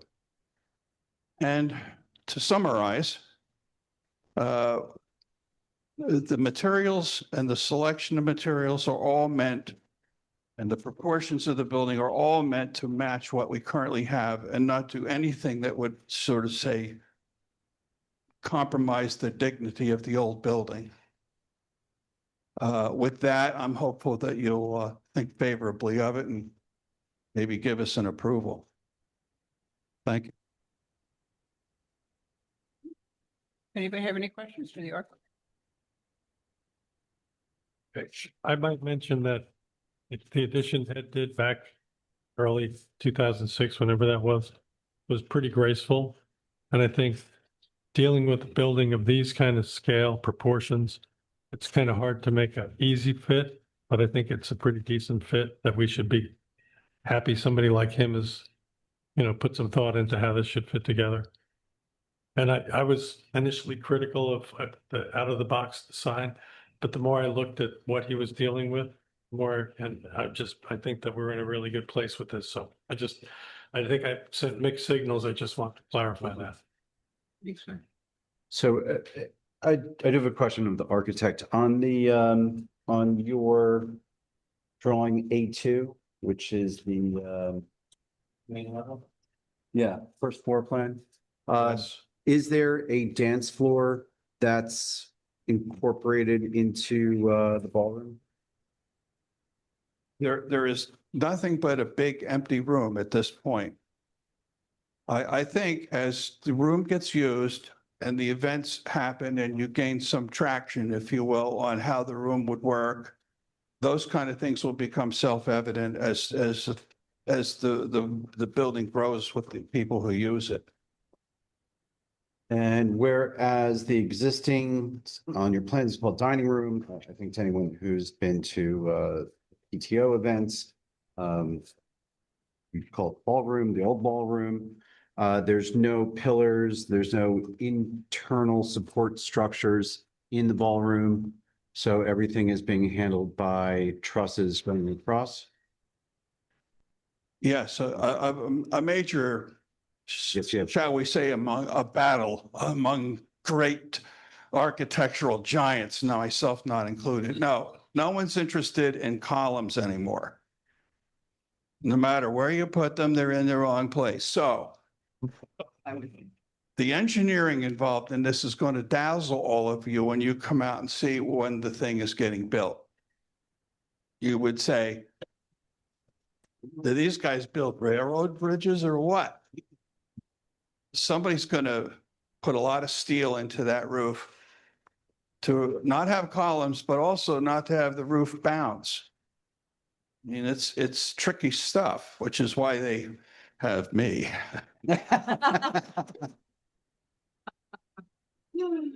Way to go. Okay. All set? I Do think you, you're done. do you work at Gladstone Design? I'm sorry. Ron's in the office. Oh, Ron's in the audience. I just wondered based on that last comment. You can stand up. That's okay. Yeah, I have Jeff? a question. Yeah, I guess it looks like, according to this plan, that you're pretty much not increasing the kitchen space. You pretty much continue to use the existing. Right, the existing kitchen is still going to do the heavy lifting for these events. As Dave pointed out, these events are not going to be on a regular basis. Much like a church service, you know, my father-in-law was an architect and he always had a big chunk of his budget removed from the project because a priest would say, I'm not heating the church all week, but on Sunday, I want something like a Pratt and Whitney engine to heat this room for 3 hours. So we're calling them support stations and support facilities. So a lot of this can be primed and ready at the moment you need it, not so much more kitchens. It's a good, it's a staging area. Staging area, thank you. Right, and then, with that much people are not rolling food through the existing ballroom to it. And then that structural system that you guys are gonna have to design something, I imagine a large truss system, something like a big church or something. Pull that building together, you know, from such a big distance. It'll be interesting to see. He's an architect. All right, so then, what if, I don't have this sense of humor though. no, if you study the fine print, you look on the roof portion of this project, they're called Van der Veer trusses. Yep, I've heard of this. And we're going to hang the roof off the lower chord of these trusses, very similar to a railroad bridge. What's the point of Van der Veer truss? Columns. Go to your room. Buddy, they are there. Just on the edges, exactly. Yep. Steel and concrete structure. Correct. The building, once it gets to the building department, would be called non-combustible construction. So it'll be protected steel, concrete, sprinkler systems, nothing in there that would be associated with wood, except for the occasional blocking for trim and moldings of a very minor nature. You're welcome. All right, I guess we can open it up to the public. Anybody have a question for the architect? I don't see anything. How about you, Janine? You got anything? So, but again, I'll repeat it online. If you would like to speak, you can unmute yourself, raise your hands. Just let us know if you have a question for Mr. Ed O.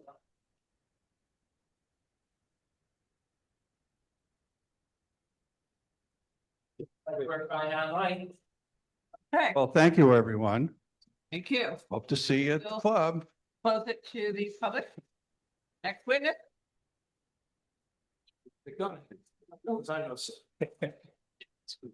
John, you want to just go through the planning testimony with regard to this project? Sure thing. So from a zoning standpoint, we're here in your R10 rural residential district where this use, this golf course, is a permitted conditional use that complies with all the conditional use standards. So from a use standpoint, this is a clean application. Otherwise, you would not be here in your capacity as a planning board, but you'd be acting in a zoning board. So we're clean in that regard.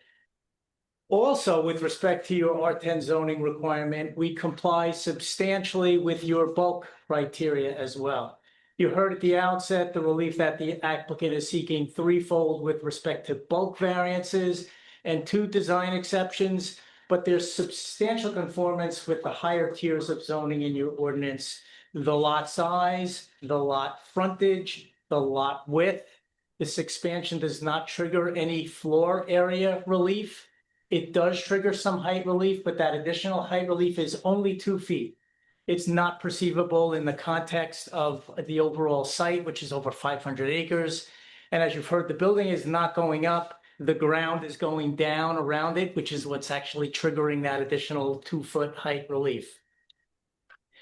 You've got parking capacity. There's no relief for parking per se. And if we go by the letter of what one would typically see or common sense, these enhancements are being done here for additional ballroom capacity to celebrate life events for the members. This is not pulling in new people per se, but catering to the families that are already there.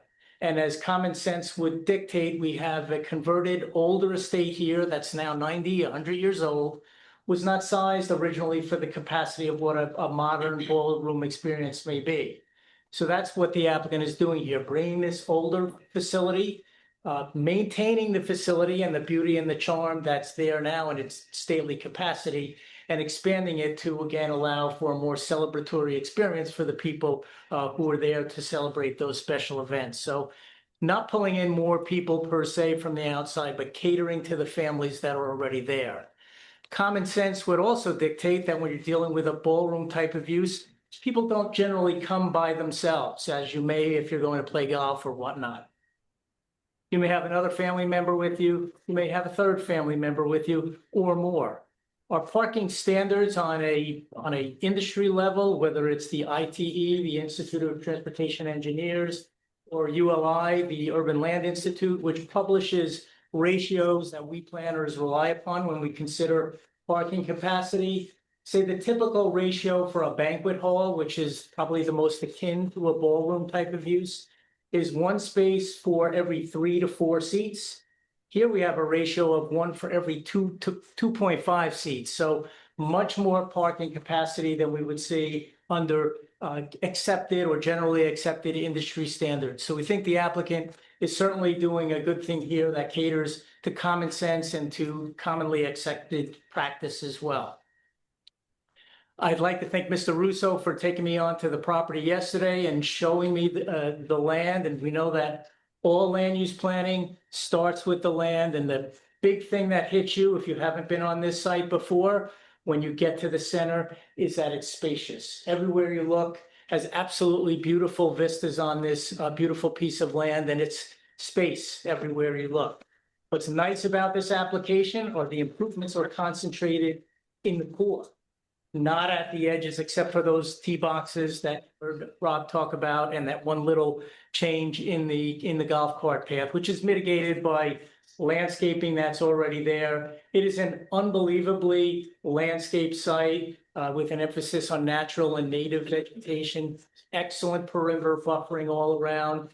It's really been done the right way. I'm also a landscape architect as well, so I can say that also.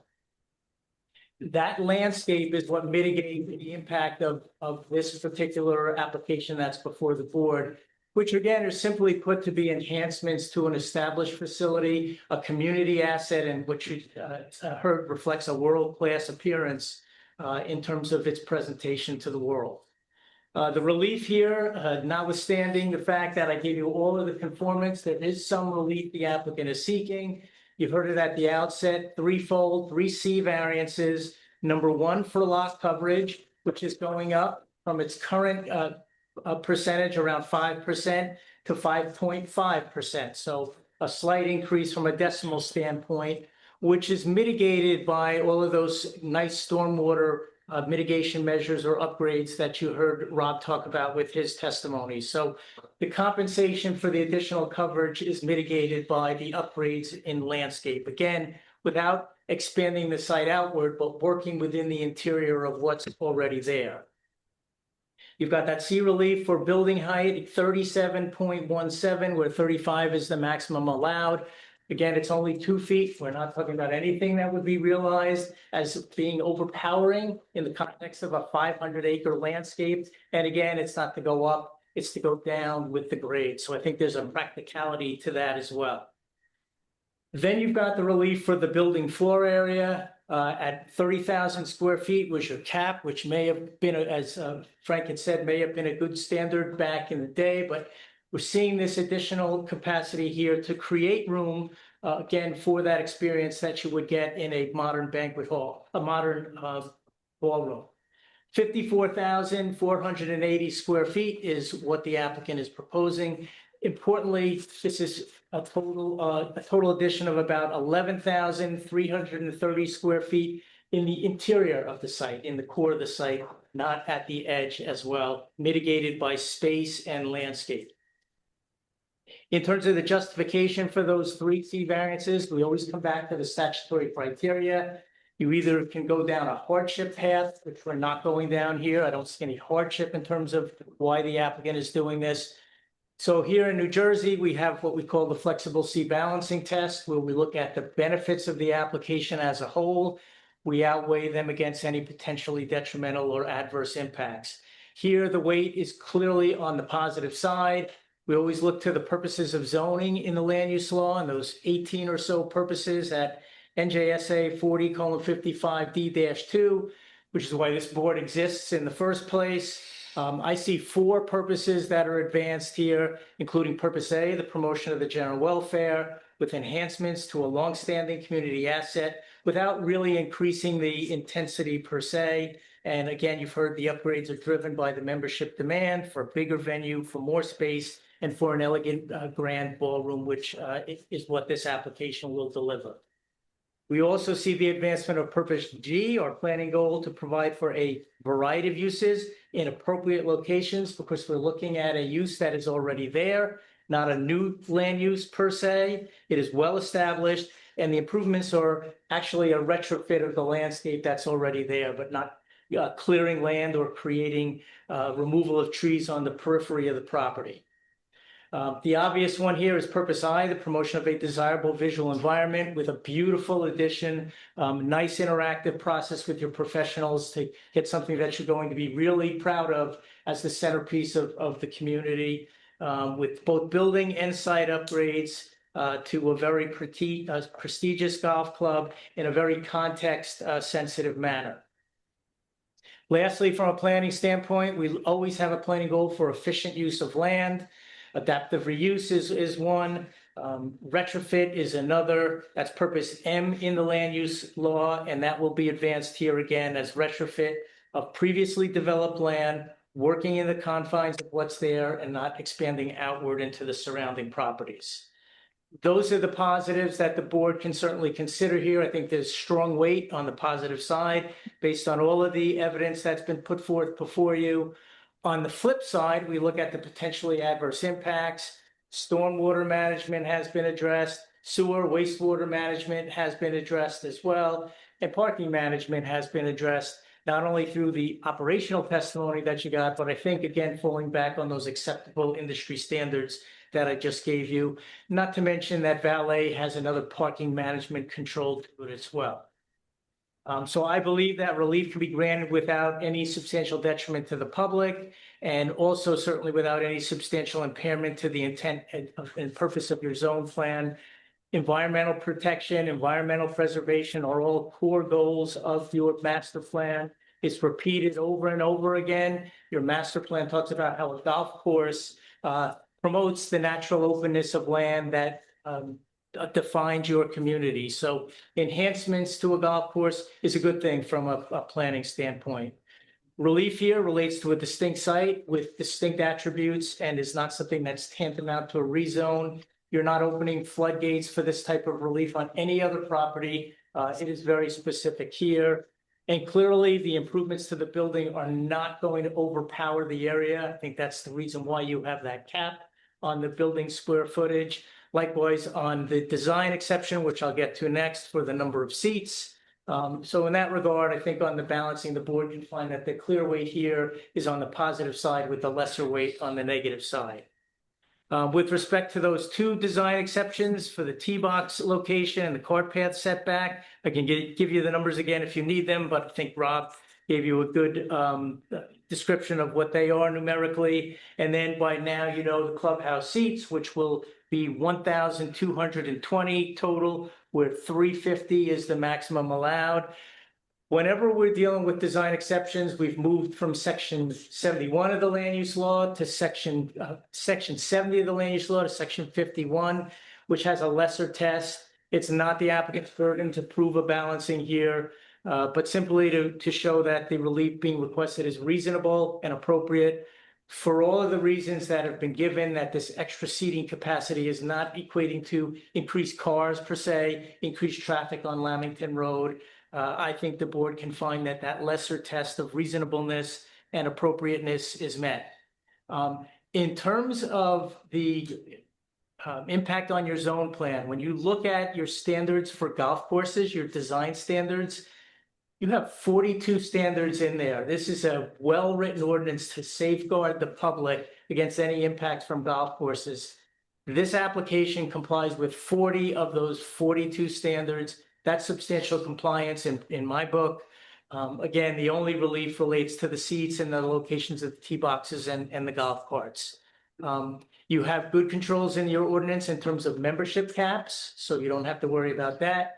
You have good controls in your ordinance with special events. There's a whole section in your ordinance that has controls as well. So I think all of the proper mechanisms there to safeguard the public, and with the evidence that you've been given, all relief here can be granted without violating any of the purposes of the land use law, and certainly with meeting the statutory criteria. Therefore, it's clear cut that approval is warranted here. That's all I have on direct. Thank you. Madam Chair, I don't remember, did we qualify you as Yeah. a planner and a? We said that he's, I qualify as a planner, not as a landscape architect, thank but I, Tom did at the beginning. Thank you. Frank, you have anything further, Frank? No, I thought that was very thorough. Thank you. Okay, all right. Hi. Yeah, Question. Tim. Yeah, I want to say thank you. That was very complete. I Mhm. appreciate that. Went through everything. I think this is a unique property, being so large. You know, sometimes we up here think about the neighbors and all those types of things. I think you've addressed that, but I just want to go over some of the adverse points that you had mentioned, being wastewater, stormwater, and also trees. I think I saw that in your report, Paul. I've never seen the New Jersey DEP referenced so many times in one of your documents. I just want to make sure, do you feel comfortable? And I think the New Jersey DEP is also on there. Do you feel comfortable with the water and wastewater management? Yeah, like I said, we're still reviewing the stormwater, but this is not one where I think there's going to be a problem. Okay. It's a matter of dotting the i's and crossing the t's. As far as the wastewater management is concerned, they have quite a road to go down with the DEP. It's all within the DEP jurisdiction. They have 3 different levels of approval to get through, and they've got to go through it. And the DEP looks at that in very great detail. Yeah. And then I thought I read something about trees. Is there going to be a need for trees, and is that going to be satisfied? I might have misread something. I didn't know if there was. I know there are some trees being removed for the new parking spaces, but not a substantial amount. And they comply with the tree replacement requirements under the ordinance. Yeah, yes. Okay, all right. I appreciate it. Thank you. Anybody else on the board?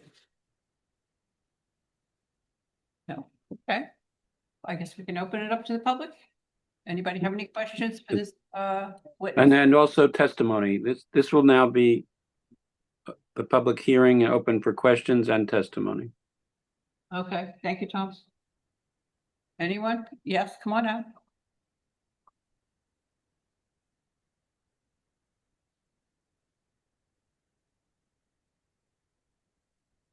I tend to pick this up. Carol Levin, again, I haven't sworn in.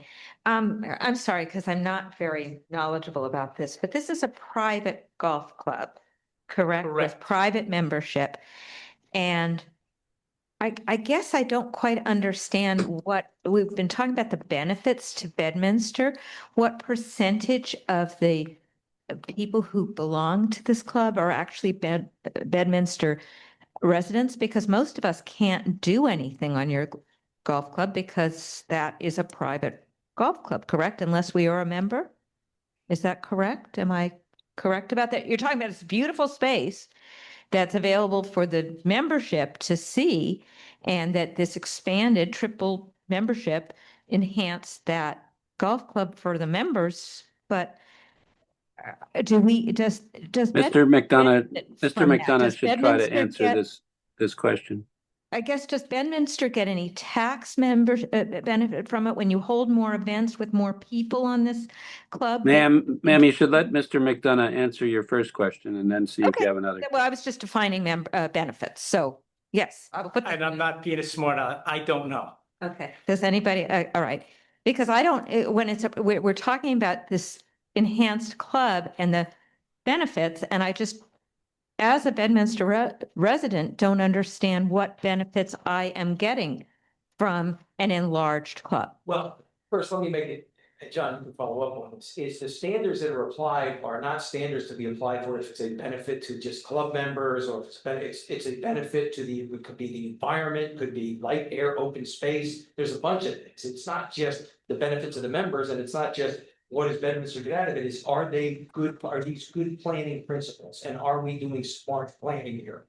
And and the statute, as you weigh those, the negatives and the positives. And it comes down to design, it comes down to have you preserved open space, it comes down to landscaping, all of those things. So when we're talking about benefits, it's not necessarily a benefit to you, it's a benefit to society as a whole. But the original plan 20 years ago was for a smaller footprint than you're now proposing, a third of the size of the club, a third, a quarter the size of the capacity. And so I don't understand how there's any benefit to Bedminster from the expansion. And I don't know how we got any economic benefit to our town from your tripling the membership and now quadrupling the capacity. But well, let me just answer that, and then there is a regulation in your code. The Bedminster Code says how many members you can have a club. We do not exceed that. The Bedminster Code has a regulation on how many members you can have at the club. We do not exceed that. So we have complied with the township's ordinances. So the fact of the matter is, I think any place would want to be successful and have more members, and we're not anywhere near that ceiling. So I know you don't like it, and I understand that. You're entitled to your opinion, but when it comes to applying the statutory criteria for variances, it doesn't go to you individually. It's really a look at societal and how this benefits the environment and other things that come into play. So you're saying that you're not near the ceiling, you could expand to more membership even than the 550 families you have right No, now? all I'm saying is that where we are right now, we do not exceed what's permitted under the township code. And what is the maximum permitted under the It's a township? calculation. 700? 700. 700. Based on the So two by additional golf- expanding the capacity for events, you could then come back and say, now we can open it and allow, I don't know what the membership now is, like $1 million per family or whatever, 150 more families that benefits the Trump Golf Course, but I don't know that we're getting any township benefits from this. All I see is that it's more of an impact in terms of open space. You're cutting out, you're covering more surface area, even with the porousness, you're building a huge ballroom. And so I'm trying to figure out what this benefit is to our town from the proposal. And what I've explained for the third time now is that it is a measure under the statute, which is how it benefits society as a whole, not you. And now I understand you don't like the project, you don't want this golf course, I get that. But when you're applying the statutory standards, it doesn't necessarily deal with you individually, it deals with society. John, I'll stop the planning testimony. But doesn't the tax rate go up? Taxes increase, right? The tax. Raise value of property goes up. Sure. Yeah. So that's one. We are getting that's a- one benefit. Look, We are getting more appraised. It's not my job to answer for them, Mhm. but the taxes go up. And you have to look at it sort of in the context of all applications. Very few applications benefit everybody. You know, we're not building a public park you know, there are things like schools and parks, bridges, tunnels that are done for society. And then there are other things that people do for themselves. And people, what these types of ordinances do, they limit the ability of what people can do on their own property. So that if you have a piece of property, you just can't do anything. Sure. You can do certain things permitted under the ordinances. And I think what Mr. Lavery is pointing out is, unfortunately, you can't look at the box the way you're looking at it. You have to look at the box to the extent the owner of the property is allowed to do things. To what extent are they complying with their rights? Not what the benefit is to the greater community, although, as I said, the tax rate does go up. Can I step in there for just a second? Go right ahead. The fact that tax ratables may go up is probably not the reason that we would grant relief. The fact that the property has this core component of a site development area that is so limited that when we go from 4.7% to 5.5%, you're never going to notice the difference. But the important thing that I really want to share with you is 20, whatever it was years ago, over 20 years ago, Bedminster made a very concerted decision about this property, that the opportunities that were there for it to be developed other ways, we concluded that if we did golf the right way, that it could be a world-class facility. And I think we believe it is. And I think when they talk about making the kind of improvements we're hearing about now, that I really truly believe are not going to substantially alter the pattern of development of traffic and everything that you see now, they are making sure that that world-class status stays in Bedminster, because they're doing what, and Dave knows how to run this place so that, you know, I'm not trying to blow smoke, you know, at all. I just think that when you first granted it, you granted it for 150 or 200 families. No, we didn't. It's not. We granted 700. You did grant it for 700 from the beginning. Right. So they can now grow it as much as they want. They I can mean, grow it in up to that level, and it was based on the number of holes. But that's true. So Okay. they haven't overgrown it at all. So the only thing they have overgrown is their original vision of how much space they would need for the people, for the number of families they were bringing in. So when they, and again, I apologize, I know nothing about this, but when they triple or quadruple the number of families, do the Bedminster ratables triple or quadruple? I mean, are we seeing a major benefit as a town from that, or is it very slight growth? I can't tell you if we are, but Anybody know that? the point is that's not a qualifying criteria to get them a variance. So even though we may be talking about whether it's a better rateable or not, that's not why the board can approve it. Tom, do you want to weigh in on that?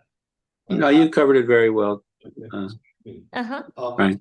Mr. Russo, could you talk about the conservation easement that was put on this property and the benefits to the township from what took place? When you're looking at land use in Bedminster, there's some physical limiting factors.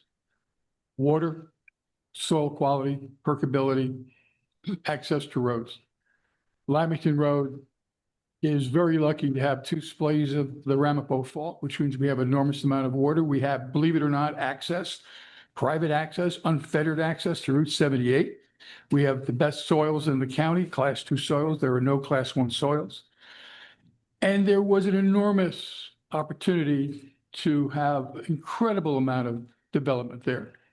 I remember back in the mid-'80s when we were doing some major zoning changes here to increase lot size to be more in concert with the environment that exists. And I remember saying, and I remember people in this room saying, that if we do our job right, we're going to be able to drive down Lamington Road 20 years from now and feel and see what we do today. It's been 40 years. And so people, and I can tell you right now, if it wasn't for GPS, people would never find us. I mean, even now with GPS, people pass our entrance. This is something that hasn't been mentioned, but must be mentioned. This is one of the quintessential developers of our generation. 500 acres in the middle of this beautiful planning area 5 in the state of New Jersey, the most environmentally sensitive land in the state of New Jersey, and it's right here in Bedminster. And this could have gone in a different way. And just to ensure that, because I was asked to participate in all this, and I knew the development potential, I agreed to help. And it was a handshake agreement that if he got golf, that we would put a federal level conservation easement in perpetuity. So the only thing that could ever be on this 500 acres is golf. And he has lived up to that. The conservation easement was placed on December 31st, 2005. And what you see today is what you'll always see. It's just amazing. I just have to tell you that unless something dramatic happens, this is the last time you're going to see me here. And I have. That's under oath. You're not trying to tell us something, are you? I am under oath, aren't I? I better watch what I say. But yes, and so it's important to me to reflect on what could have happened here and what did happen, and it was all Donald Trump. People like to criticize him as an aggressive developer. When he came to Bedminster, he did the right thing. He could have done something that was terrible, but he did something that was wonderful. And the most important thing he did was put that conservation easement on there. And we have 5 different threatened and endangered species of migratory and indigenous birds that are there, that we expanded and enhanced those habitats. It's a magnificent place. And one of the most important things that has to be said about traffic, which I think is very important, as I said, Lamington Road, we want to make sure that it always stays like that. But the impact of traffic can be significant.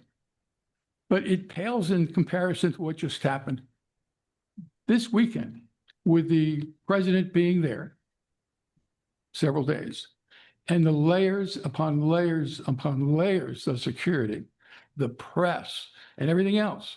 We had the LIV tournament there this week. We had over 20,000 people at Lamington Farm, and there wasn't a minute of traffic on Lamington Road. I talked to the neighbors, I talked to the police, I talked to everybody there. There was no traffic. And that has to do with David Schussenhofer. He's one of the most understated guys I've ever met. He over-delivers, and it's just amazing what he was able to do. 20,000 people and nobody knew it was there. The only time I got a comment on it was some of our neighbors were thrilled because of the brand new, if anybody knows, the brand new Marine Corps helicopters that brought in the president. There were several of them, and people loved to see them. I mean, they're beautiful machines. And we just had 20,000 people. So another 50, 100. Park 20,000 people. That's right. You don't know how we did it, do you? So That's why I'm asking. But the point is, if we could have handled 20,000 people, what are we talking about? A couple hundred more people. It's insignificant. And David Schussenhofer knows what he's doing. He has a master's degree in this stuff.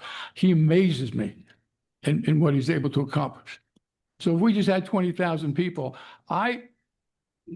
and personally. You have shuttles, but I mean, how did you get 20,000 people to that club without? That's what I'm asking. And you can see it. Parking spaces. One neighbor told me the only way I knew there was something there because I saw a sign. I'm not going to go over how we did it, but it just happened. The proof of the pudding is that nobody cared. We never got one complaint. Police never gave us a call. There was never any problem with anything. It's amazing. So we can have 20,000 people there, this application, in terms of traffic, and we have to be concerned about traffic. It just doesn't, it pales in comparison to it. So I thank you for the question. It's very important. We have to make sure, and all the questions, and certainly the questions to the planning board, have been spot on. And I think it's a great thing. Another moment in history of Bedminster Township, which we all can do the right thing. Hope I answered your question. I still don't understand how 20,000 people could be on a. The proof of the pudding is that you never saw it, and they were there. I mean, did you have shuttles? Yes, of course we had shuttles, and yes, we had parking in different places, but because of the security dynamics of what I'm dealing with, and it's just so you know, it's very, very sensitive.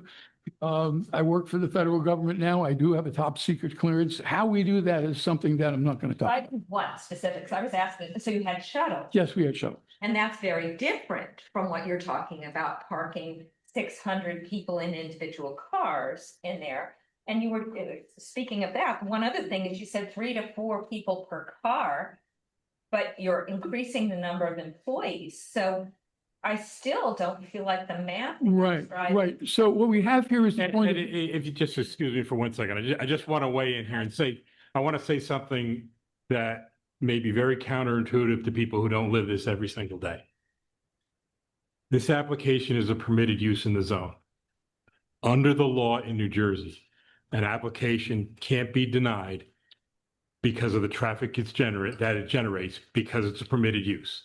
Effectively, there really is no discussion of traffic for permitted uses because the case law says that's been considered when the master planning was done.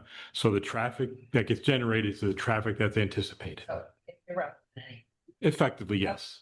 Anyway, I just was trying to make. Yeah, that's under case law that was decided years ago in the state. Okay. Well, I understood. So now. No, anyway, it just math was fine. Yes, please come up. Uh-huh. So now the planner and a lawyer.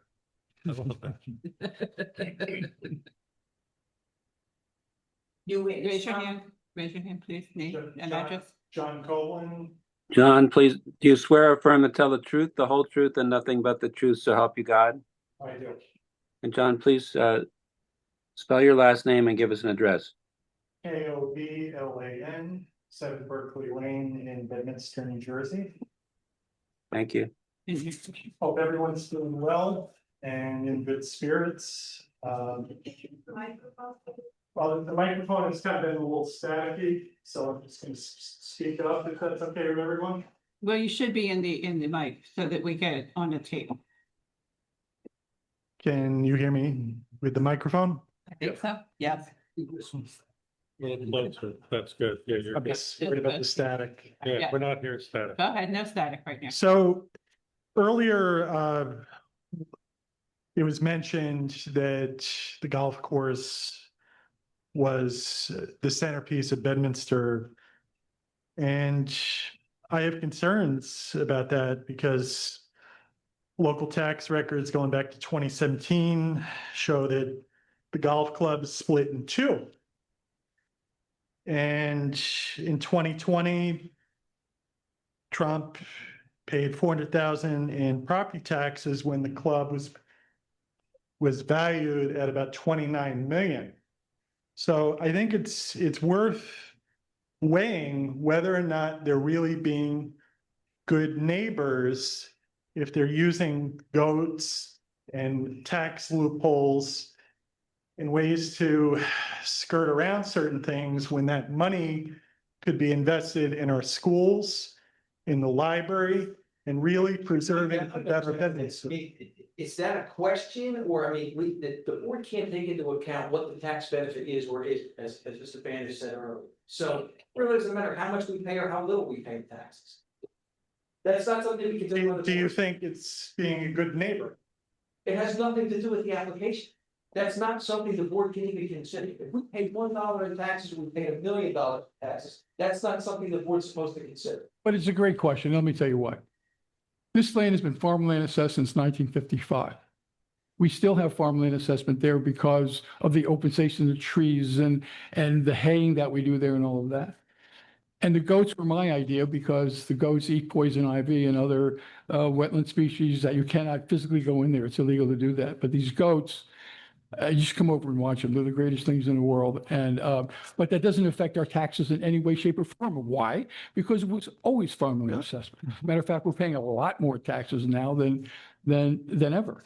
And so just so you know, this has been reported. The Wall Street Journal had articles about this, and I just wanted to get that on the record that that the taxes that we pay are significant, and we've done nothing to reduce taxes. I can tell you, this application is going to, believe it or not, going to significantly increase our taxes when you figure out taxes are calculated by height and square feet and all that kind of stuff. But I'm glad you brought it up because it had to be addressed. Thank you. Thank you. Anyone else from the public? Janine? Anyone online? We have the opportunity to ask the questions or to make your final comments. Again, raise your hand, unmute yourself. Let us know that you have something you'd like to say.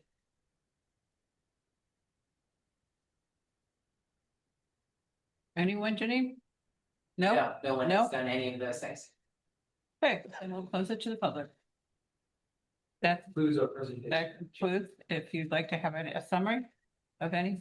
Just, I think that, we've heard a lot of testimony tonight. I think we're probably here a lot longer than most people wanted to be, but, I think we met the standards that are required for the bulk variances. We had the 3 of those, and we had the 2 design waivers. Overall, I think we've respected the property and its development. You heard from Mr. Russo, you heard from Mr. Michello, you heard from Mr. Schutzenhofer, and then, of course, Ed O'Brien. And I think we've submitted the proofs to show that this is a worthy application and that I would request the board to consider approval. Thank you very much. Board? No?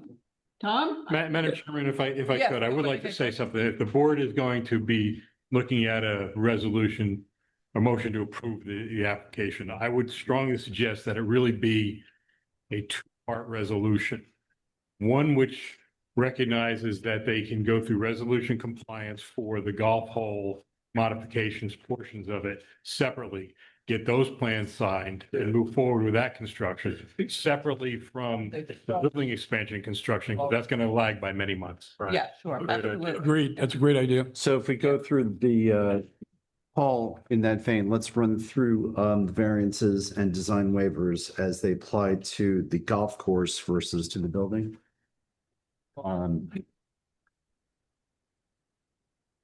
So for the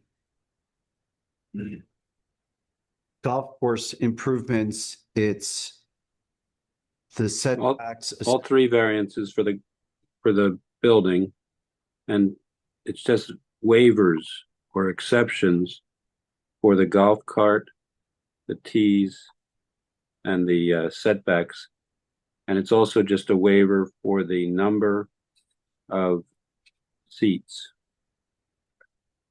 So, but here, Tom, what I want to do is I want to, just following Paul's suggestion, run through those waivers requested for the golf course, for the golf course holes, the tee And boxes. those are the And those are the setbacks design waivers of the setbacks associated with cart path, and the tee setbacks boxes. associated with the tee box. That's it. Those are the ones associated with the golf construction. Okay, and that's it. So the Correct. expansion of the pond, the wet pond Well, retention basin, that's those variances associated with that.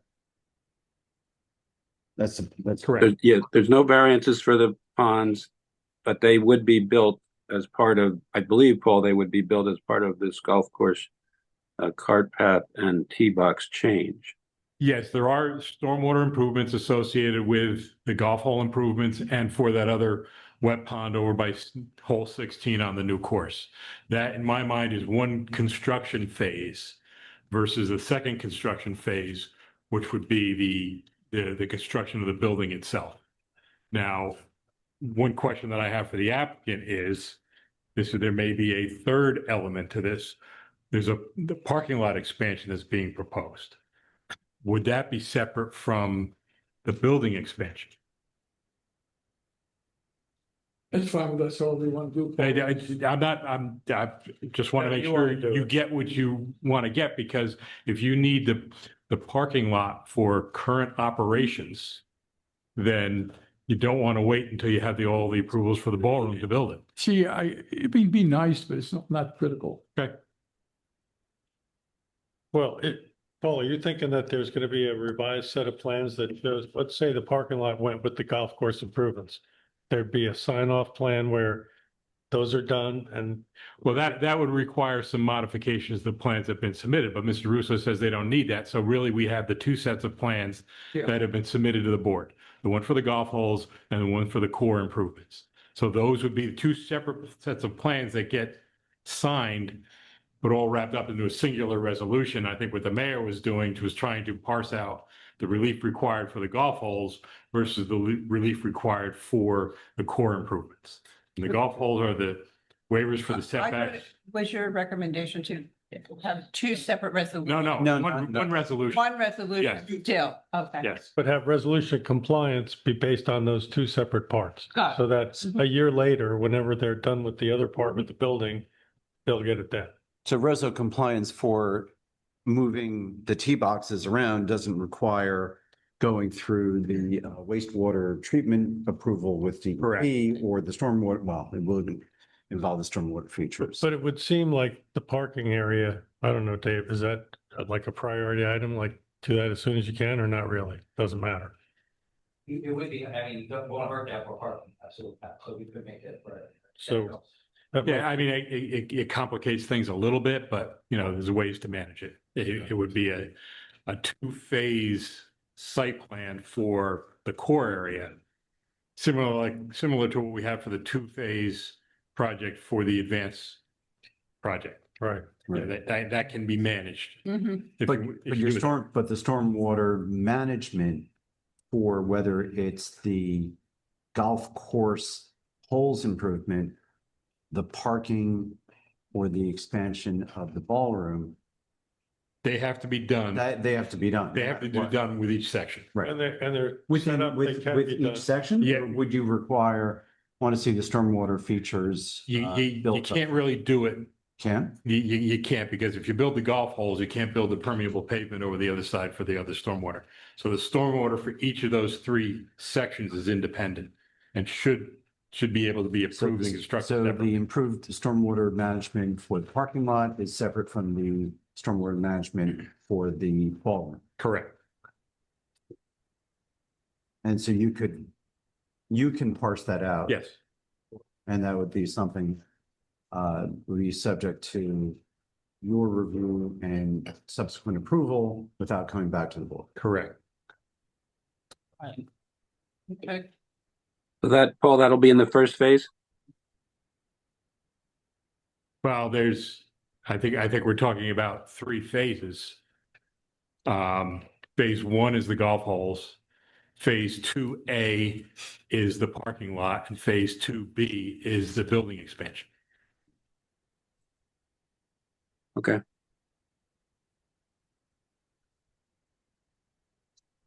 So if the board is ready, it's a motion to approve the preliminary and final site plan of the Lamington Farms Trump National Golf Club as described this evening, with the conditions of Paul and Frank's reports and Paul's future review report as to stormwater management, and compliance with all other governmental approvals.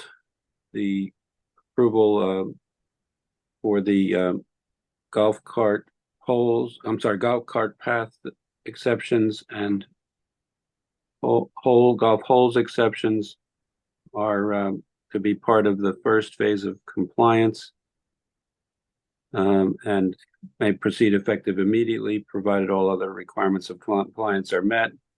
The second phase of compliance review shall be the parking lot expansion and its related stormwater management. And the third phase will be the addition to the clubhouse building and related improvements.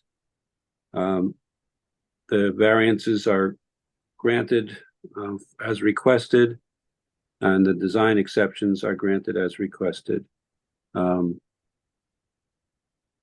there are no, the standard conditions after that. Is there such a motion? I'll make the motion. Second. Mayor Davis. Aye. Committee Hickey. Aye. Mr. Walter. Aye. Mr. Leonard. Aye. Mr. Revilius. Aye. Mr. DeTrini. Aye. Mr. Hurst. Mr. Brianza. Aye. Chairwoman Gastrell. Aye. Thank you, everybody. Again, Congratulations. love seeing you again. Hope to see you soon. No, you won't. You promised. I said that on tape, didn't I? No, you're promised. We don't have to see you again. Everyone else is welcome back. You gotta go. Mayor Jacobs, I believe you're the longest serving mayor in this township. So if you say I have to go. Michael, take your witness with you. Okay, Okay, what's that? You want me to wait? Yes. No. You would. Thank you, everybody. And And remember, I'd love you all to come out again, because all the little things you can't see now, love to have those minor changes going forward. I would love We to. are not going to be that. Okay. Nor do. Okay, any board member have anything? Yeah, so, we're going through board comments. First I want to say thank you to Vincent T. Martino for serving with us, over these past few years.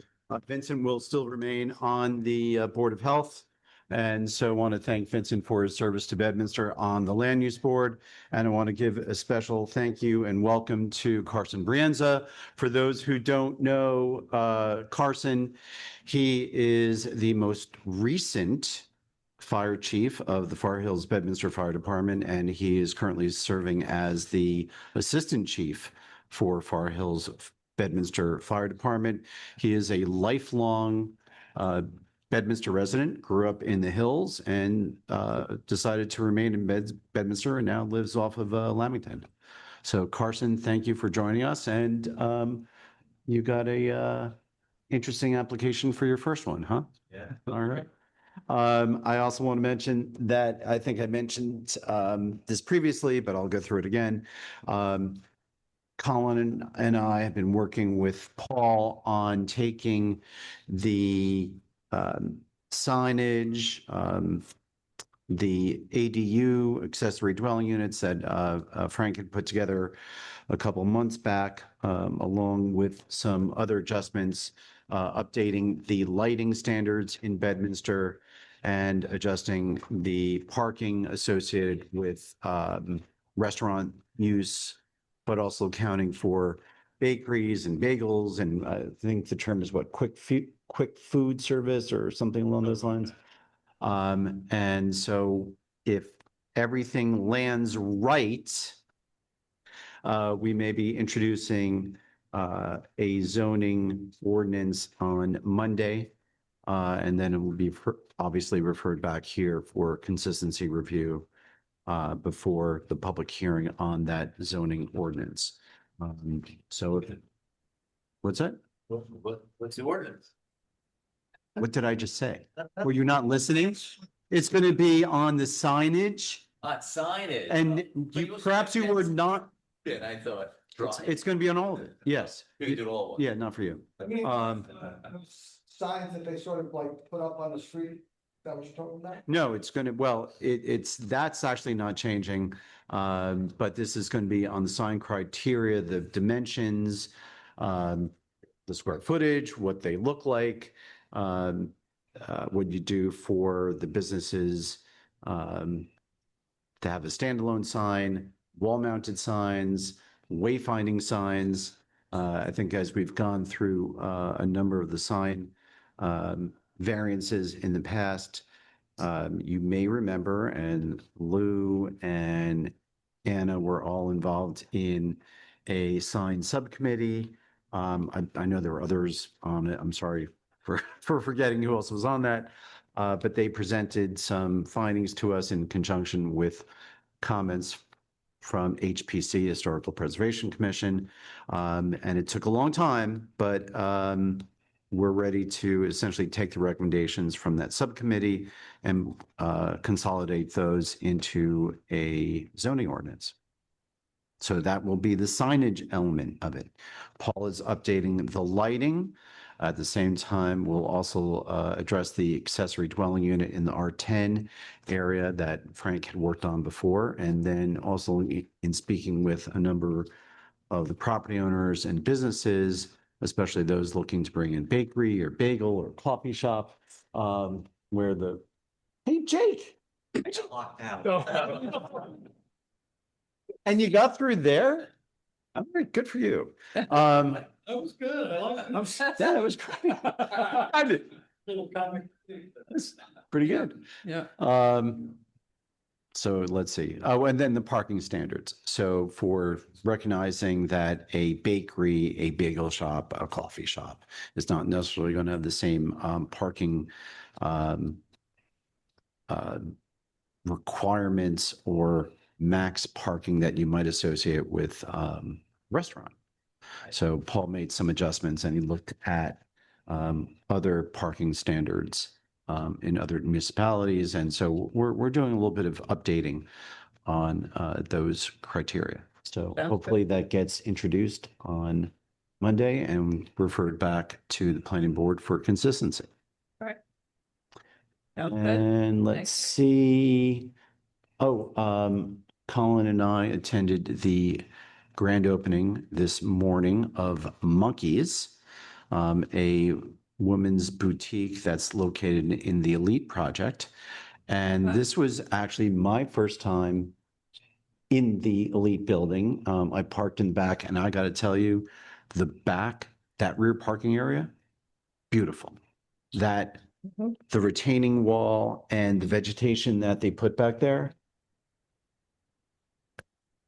it looks great. Yeah, I've been back there. It really Yeah, looks great. Looks nice. And You mean it looks better from the back than there?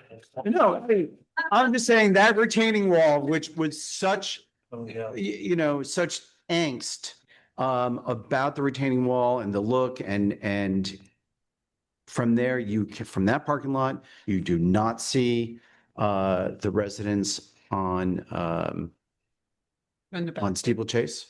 You don't see them at all. They're completely covered.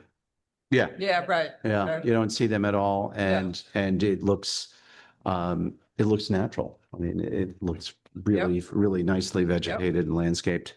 And then while I was leaving, the folks from Polished, the dentistry place next to, they brought me in through a tour, and their building, their space, fantastic.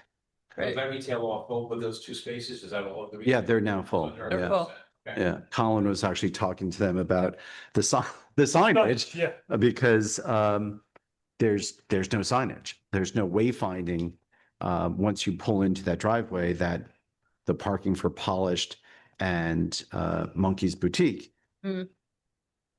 is off to the side. So they should be. Wouldn't know which building it was. No. Yeah. Because I got up afterwards and I was like. Yeah, and then Janine came by to drop off some permits for them, and she made a purchase. She made a purchase. But you would not know. Right. I mean, Once you're back there, you're like, this building, Yeah. is that building. Yeah. I know. So, we can work with our property owners and our developers and incorporating retail in there, but at the same time, we want the retail to actually work. And that requires taking a harder look at our signage. So hopefully with the new, Yeah. yes, Yeah.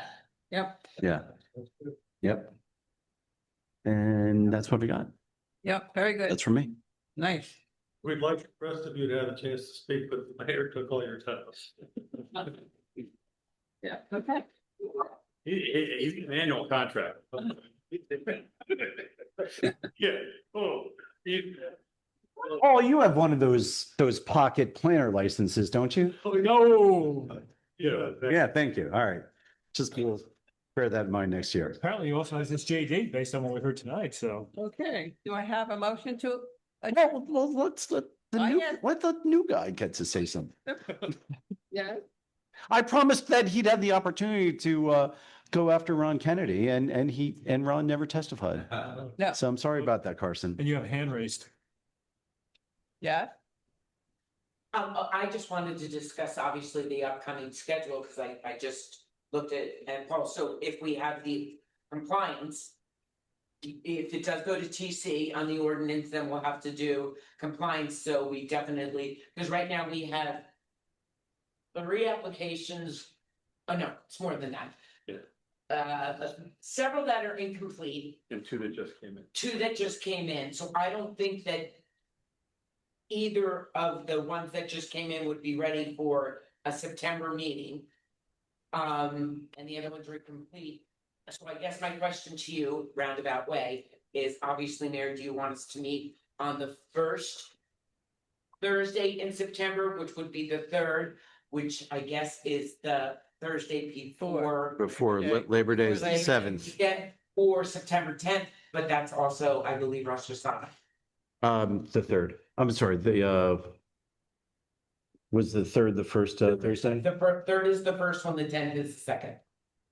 If we get it introduced on, if we get that ordinance introduced on Monday, then the 3rd.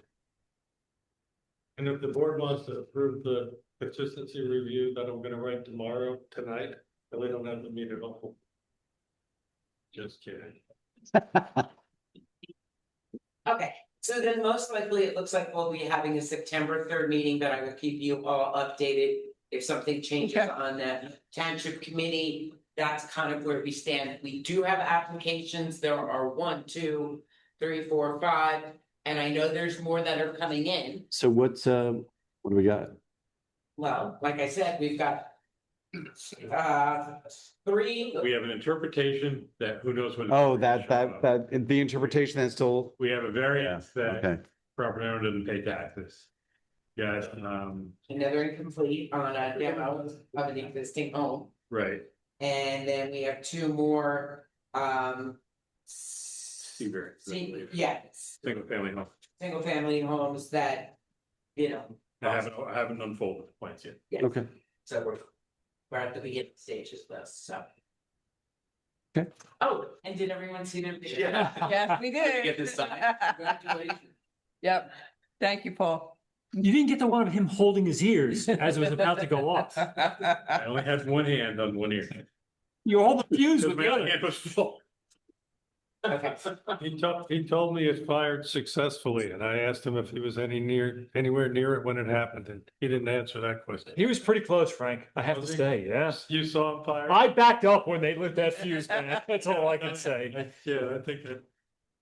Good job, Paul. Yeah, very nice. It's really nice. And you did a great speech to kind of introduce everybody to what it was all about, and great job. Yeah, very nice. Thanks, Paul.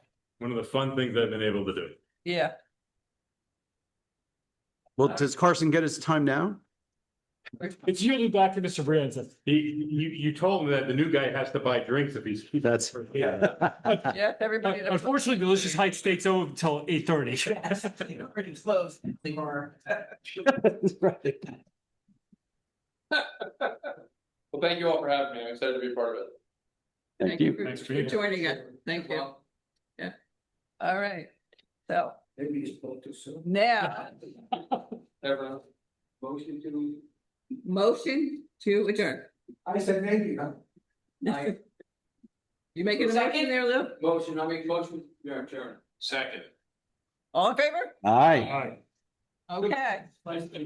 And job well done, Jake. Just sneaking in the back door, man. It's good. Like, who's Good night, everybody.